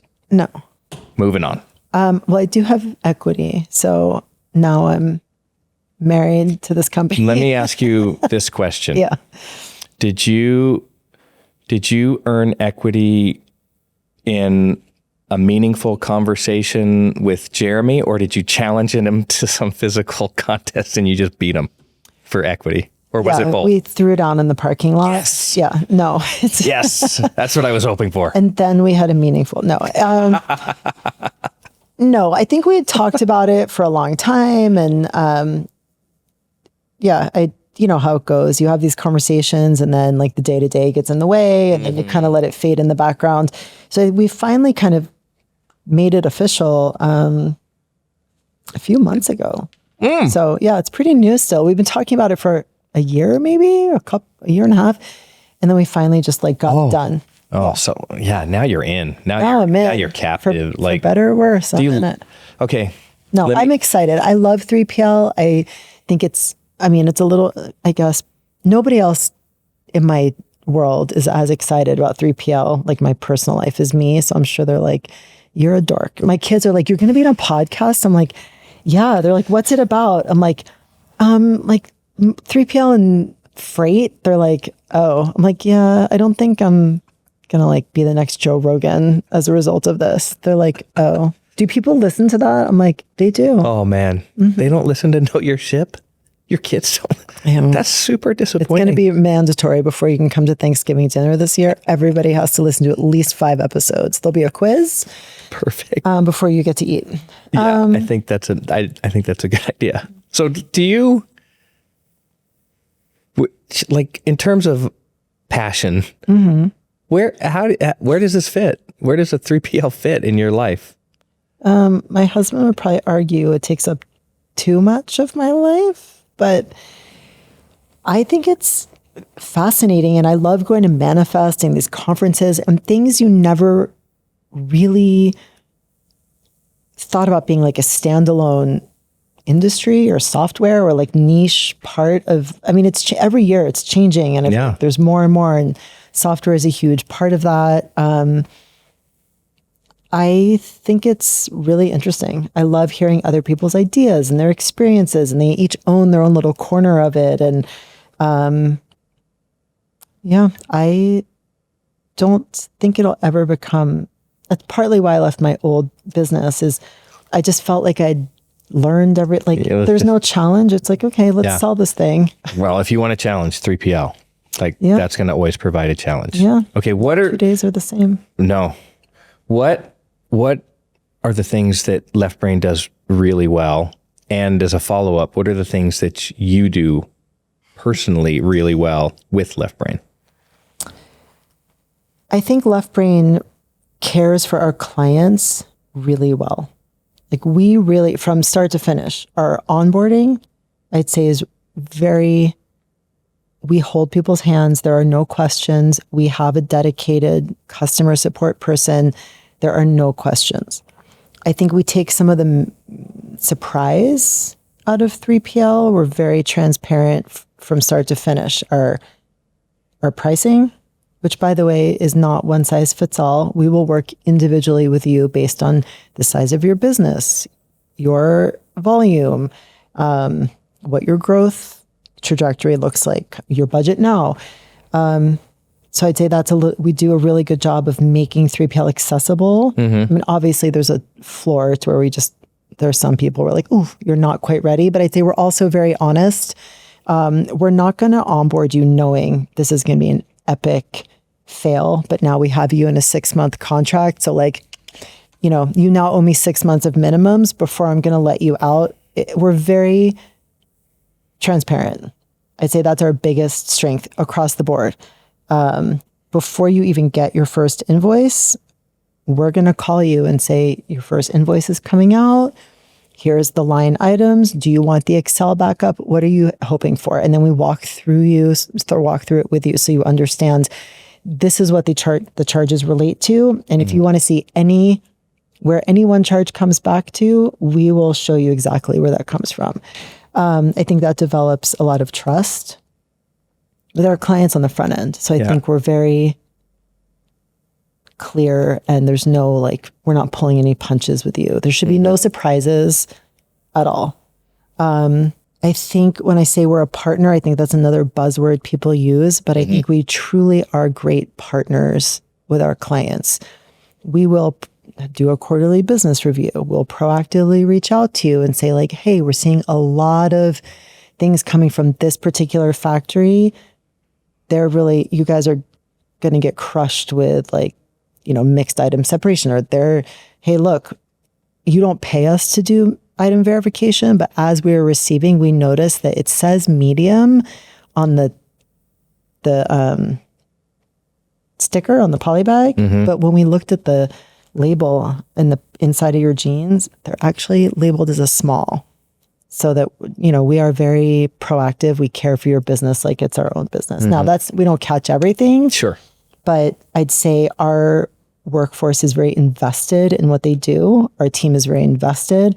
And if they notice something's wrong, they're going to say something. Interestingly enough, have you heard of the collagen? Yeah. So they unfortunately are no longer a client, but they were for a long time. And one of our shippers happened to just notice, he's like, these bags of collagen feel really light. And he weighed them and he's like, I think your manufacturer is not on it. And sure enough, they were light on every bag. What? So, he could have he's a shipper. He's not getting paid to QC or stuff on the outbound. No. And he was like, I think there's something wrong with this. And so we reached out. We're like, hey, you might want to check. Sure enough. So when I say we really care about your product, like That's next level. we really care about your product, and we're not just gonna, there's nobody out there who's like, I don't care. I'm a warehouse employee and I know this is wrong, but I'm just going to keep putting it in a poly bag and it's not my problem. Yeah, that's right. Yeah. That's exactly what you get in some That is not some us. warehouses. Yeah. I mean, I don't know how many times I've received a package at my house that's this big. Yeah. And it's a wallet. You know, like that's a different level Yeah. of service and care. Okay. So that's the thing that you guys do, that LeftBrain does really well. How do you fit in that model? What do you do really well? Well, like I said, I'm about 70% good at a lot of things. I'm not stunningly great at any one thing. I think the one thing I joke about this a little bit, it's a little tongue in cheek, but it really is true. I think I build good teams. I think I notice potential and I'm good at giving people opportunity to kind of show us what they've got. And I think I'm good at creating opportunity for them to be successful. I think I'm an advocate. I'm good at being an advocate for my team and helping them realize the best within themselves. So I think I'm a good talent. I'm good at hiring people that are much smarter than me. I'll just put it that way. I know that's the key to all successful people, is hiring more talented people. Yeah. So around far you. it's worked. Yeah. I mean, I'll say this, when I say my team at LeftBrain is amazing, I would put them up against my team at the Marine Corps. And that is saying a lot. What? From a character perspective, from a heart and like commitment perspective, from an ability perspective, they really are, I would not trade them for anything. They're amazing. That's high praise. We've talked about this a lot on the podcast. I mean, getting the right people on the team. That's clearly the hiring process for you. Clearly, there's a priority in the way that you find and hire and then develop people. Yeah. Yeah. Character really is first. I can teach you how to put something in a box or right. I mean, I can teach you that. What we're looking for is people who really are willing to go the extra mile. People who really care about coming to work look, I know it's not a Disney movie. People aren't showing up with like birds singing around their heads every day. I don't expect that, but it's people who come to work generally every day, more or less with like how can I help? yes. How can I do a good job today? And that will teach you everything else. That's quite a visual. Yeah, well, The 3PL Disney thing. I mean, Do you play music in the warehouse? yep. What do you play? Oh God. What kind of music are we listening to? This has been the single biggest point of contention. We've tried everything. We had music and then we had people not like this music. So then we were on a schedule of music and then I took out the music and I put a radio up there, but then it was too loud because I'm loving this. I'm like, oh my God. So finally we've arrived on, we have a wheel, like a Wheel of Fortune wheel. Yeah. and everybody's name is in the wheel and we spin the wheel. And if your name comes up on the wheel, you get to choose the music for the morning. And then after lunch, somebody spins Oh, the that's wheel, a good idea. and then the rest Someone of the else, day. yeah. And then there have been a couple things where out in the warehouse, I'm like, not this music. No. I mean, I'm pretty liberal with there's a pretty wide berth, but there've only been a couple times where I've had to be like, no. We can't, not so much because it's inappropriate, but just like the emo screamo. I'm like, I'm going to have people someone's going to have a seizure or EDM. I can't do do either of those. No. Isn't it interesting though? I think people don't put a lot of weight into it, but music in the background for whatever you're doing is super meaningful.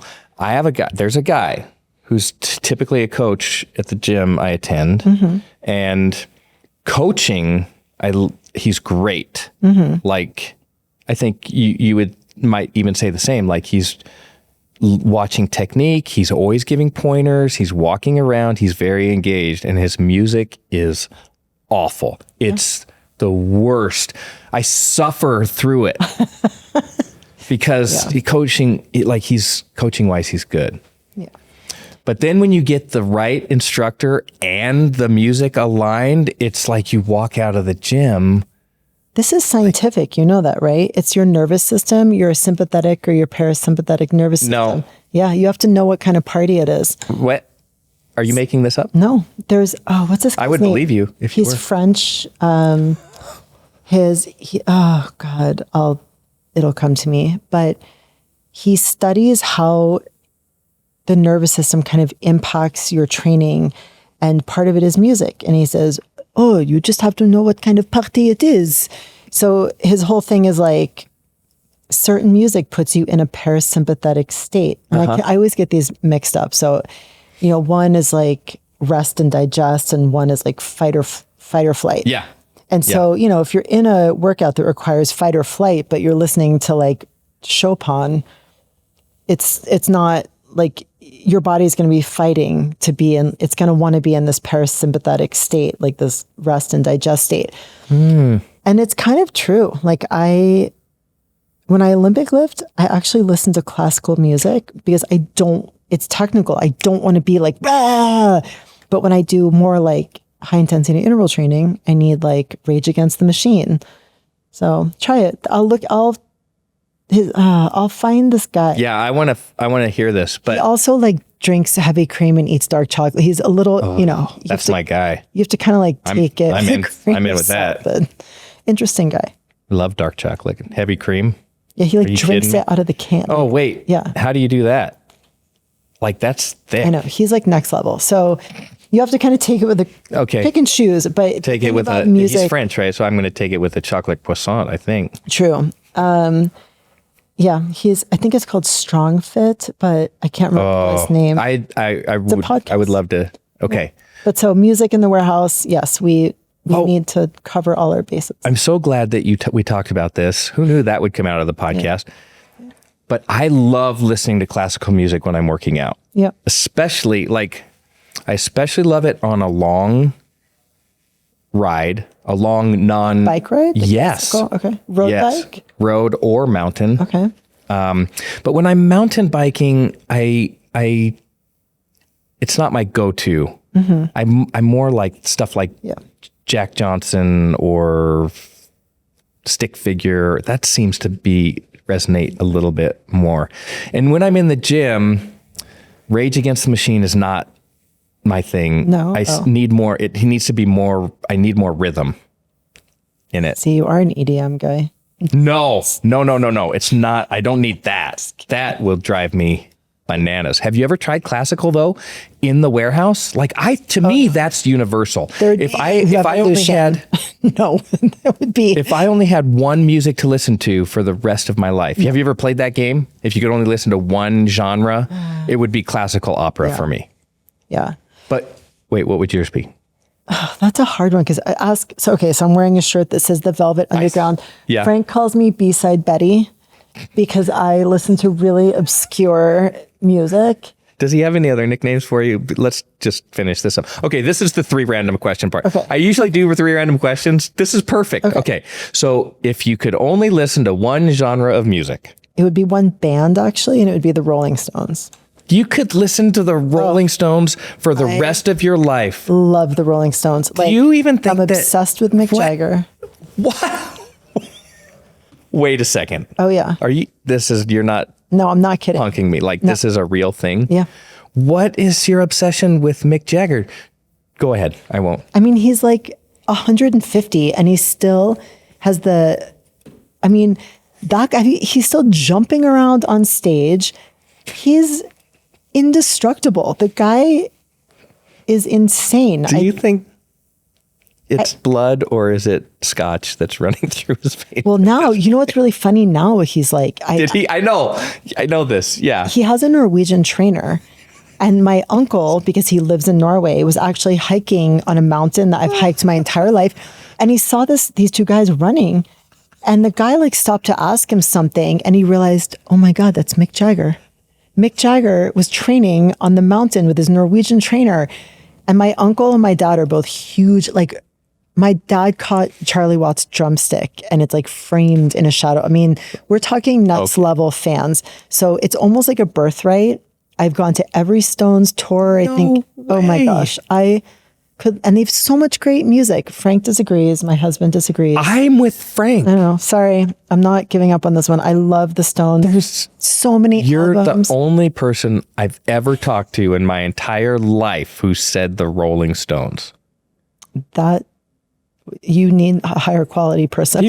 More people say U2, and I feel the same way about U2. Like, they're like, I like some U2 songs resonate with me because they're associated with milestone moments in my life, but I'm not like just a blanket like U2 fan. I hate the Beatles. I think they're the most pedestrian.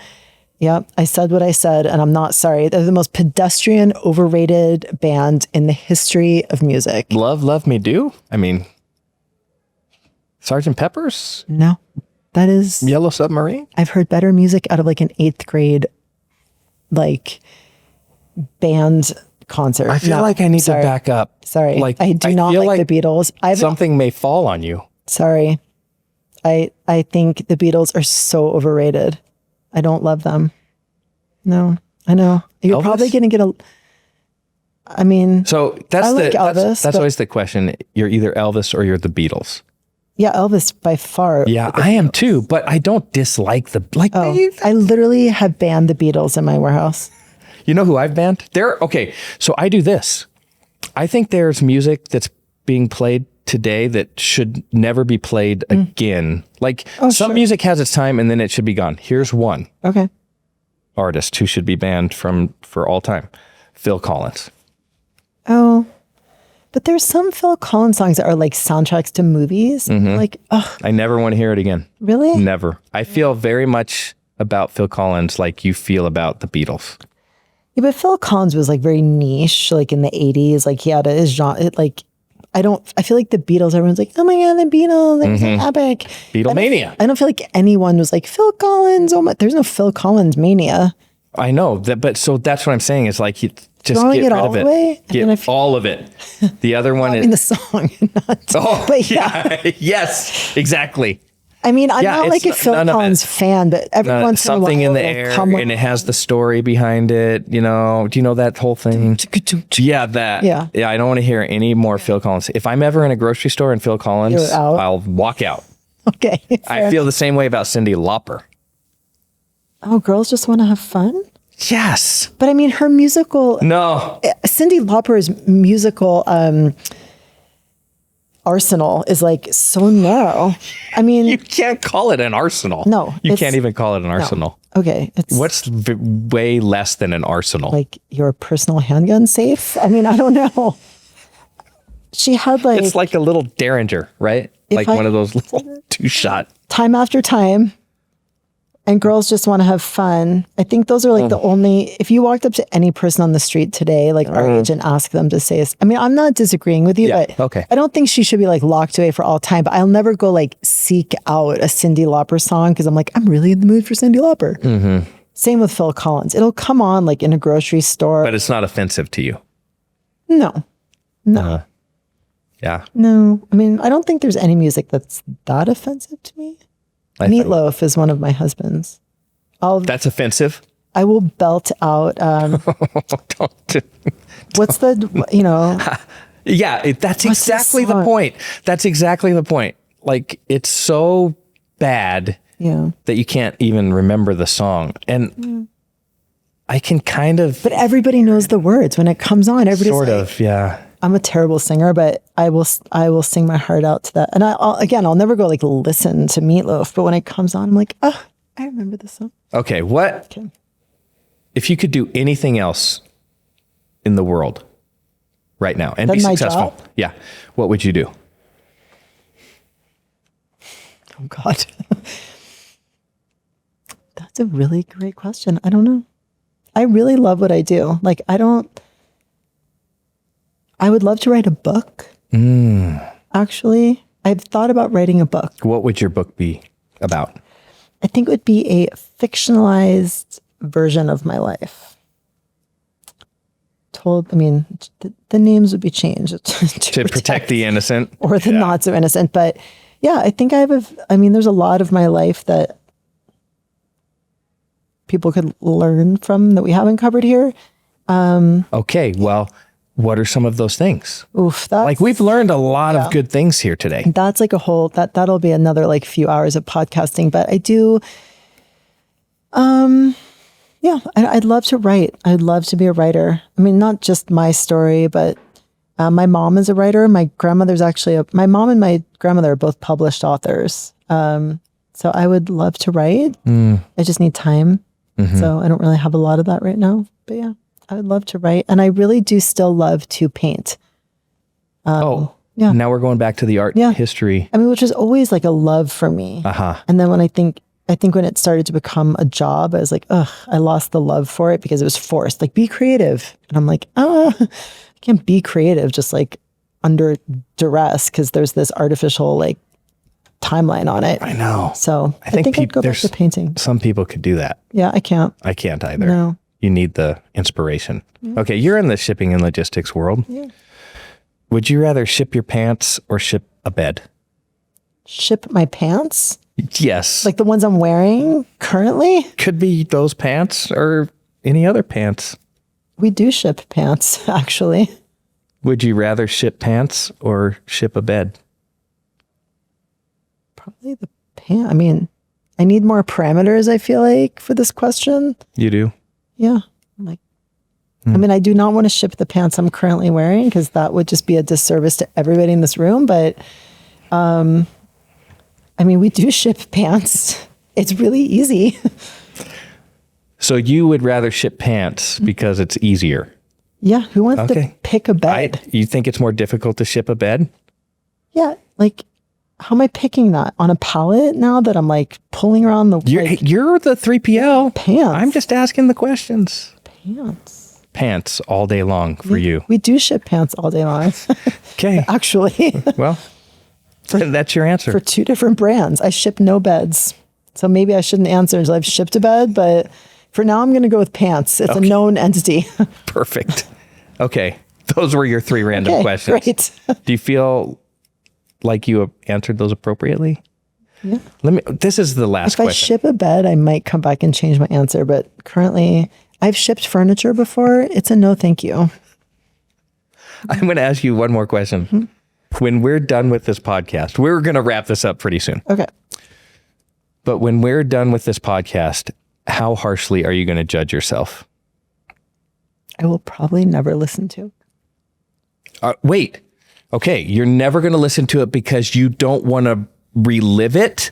No. Or you're never going to listen to it because you're not interested in the conversation that we had today? I hate my own voice. Oh, it's that thing. I'll probably listen to it, but it'll be like, when you watch scary movies kind of like through your... I know. I have the same experience. I'll be like, is that what I sound like? You sound fantastic. Let me just tell you. I think I sound like I smoke 2 packs of cigarettes a day. You do? Not at all. Oh, well, thanks. But yeah, nobody likes the sound of their own voice. Like, I know people really? who listen to their stuff. I do it because I want to try and improve. Yeah, that's valid. It is the same thing. I'm like this. I'm like, I can't stand it. Maybe just have Frank listen to it and then he can give me like an after action report. The breakdown. Yeah. I mean, I will listen to it because I probably will be like, ooh, that sounded real dumb. I did a webinar for one of our tech partners. And yeah, I was also on cold medicine. I was so sick. Oh. And then I watched myself. I'm like, oh my God, these people probably think I'm like on drugs. It was terrible. I was like, oh God, we're never watching that again. Well, it's terrible. This has been a fascinating conversation. We've learned so much. I'm not kidding. I love the thoughts on leadership and your experience. I love how you walked into the warehouse and thought, maybe we could be a little more organized. I think all of that comes from your background and your training and the stuff that you naturally align with. I love your competitive spirit, in learning to give yourself a little grace in that. What are the things that you do as we wrap this up? What are the things that you do to keep yourself improving or keep yourself relevant or keep yourself knowledgeable? I am a consumer of information. Like I love to just know. If it cost no dollars to go to school, I would probably go to school for the rest of my life. I love learning. I love to read. I love listening. I don't like podcasts, but I do love listening to, I'm not a big influencer girl, but there's this guy, Dan McClellan. Do you know who he is? Yeah.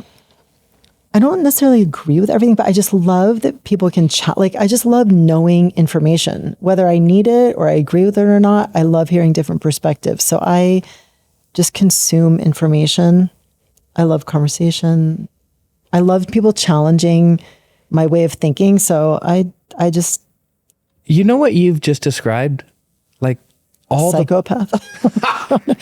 I don't know. Why is Frank shaking his head? Or nodding. Yeah. Hey, you've all the things that you just talked about, you're describing like podcasts. So where's the misalignment? Why don't you like listening to podcasts? It's not all podcasts. I think for me to listen to something, and this is probably something I do watch The Real Housewives, which is like my mindless, like dumb, just if I need to turn my brain off. Yeah, Frank is like, how? I don't get it. No, like that is the only misalignment we've had today. I know. He's like, I really don't understand how you can watch this. I think it's just like, I don't have to have any critical thought about it whatsoever. Yes. And I also am like, understood. These people have so much money and they're still miserable. I feel pretty good about like the current state of like my life. Yeah, I think I just really need to be engaged in what the people are talking about. I don't know. And it's also very like unidirectional. Like I prefer to have conversation and like an exchange of ideas.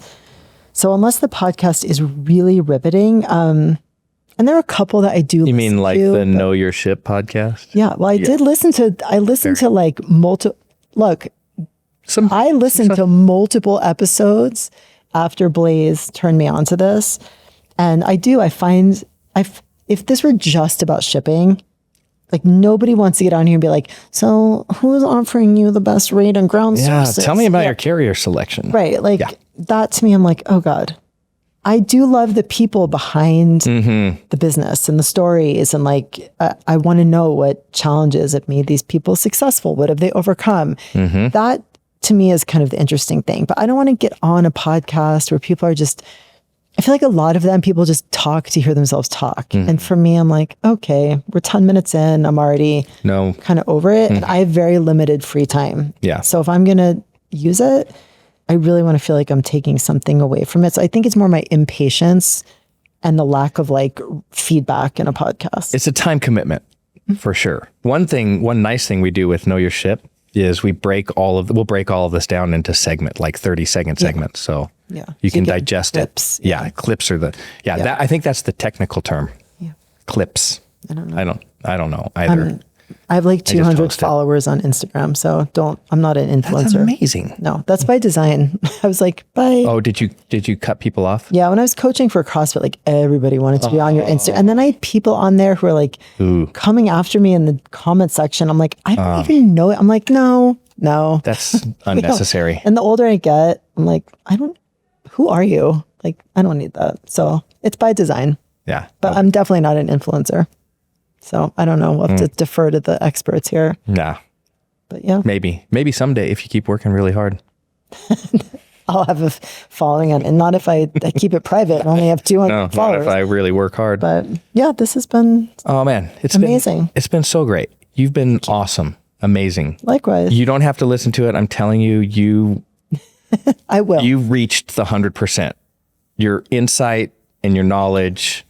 I'm going to ask you one last question because we do this thing called Ship Talkers. Okay. And it's related to the industry. Okay. And you're in the industry. Okay. So for our Ship Talker segment, as a 3PL, now in it 8 years, and an owner, what is the most significant challenge you face in the industry today?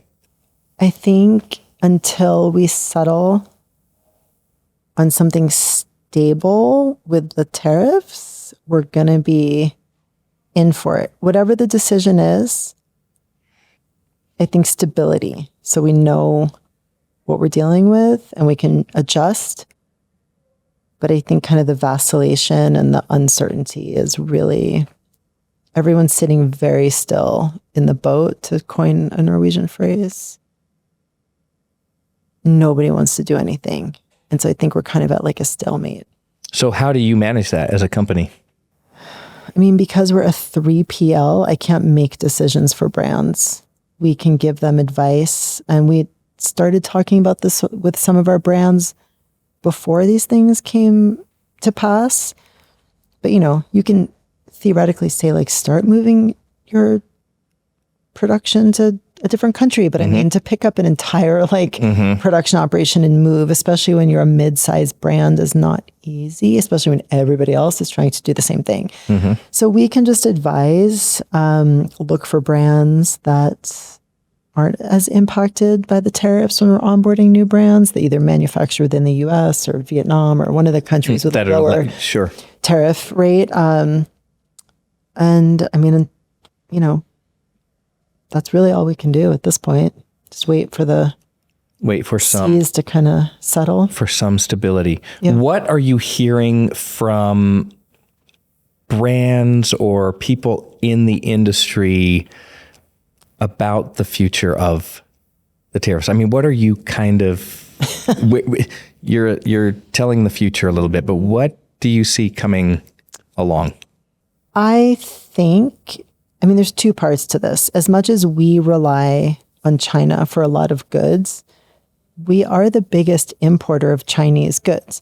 So it's like we're inextricably linked together. And so I think that there'll have to be some negotiation where we reach a settlement, because it's not financially viable for either country at this point for us to not import goods because of the high, they're just not working for either side. So I think that when both sides kind of calm down and retract a bit of the posturing, I hope we'll see the tariffs get walked back a little bit. I'm not in politics for a reason. I don't want that job. I was going to ask you about that. Yeah, no. With your background? Look at Frank. He's going to throw something at you. Like she should be or she shouldn't be? We live in... No. He's like, no. No, I'm not great. Diplomacy is something I've had to work at, and I have a lot of opinions. So, no. And I don't, politics, I think, is a losing... In our political system, with this two-party system, Norway has 1 million parties and they have to form a coalition government. Two-party system, half the people are always going to be upset with you or unhappy. I don't want that. I don't want that for my life as much as I know. That's a whole other podcast, but I don't want that right now for myself. Listen, Anneke, you've been amazing. Thank you. It's been so pleasant talking with you. Such a pleasure, honestly. Thank you. Thanks for having me. You're not just saying that, are you? No, this has been really so much fun, and I've really enjoyed it. So I have too. And our listeners are going to be stunned. I'm going to be inundated with followers. There's now on no Instagram. doubt you have one new follower. This guy. Thank you so much. Thank you for being here. I hope you'll come back and see us again. Yeah. You're having Frank. So Frank's I'll next. be his support next. So not next directly, but the next in our family. Yeah. Thank you. Do you have any other interesting family members? Maybe we should talk about that another time to be on the podcast. Interesting is a broad term. Okay. Thanks. Anneke Gambina. Thank you. Thank you. We'll see you soon. Thank you. Thank you for listening to the Know Your Ship podcast presented by eHub. Don't forget to subscribe and leave a review.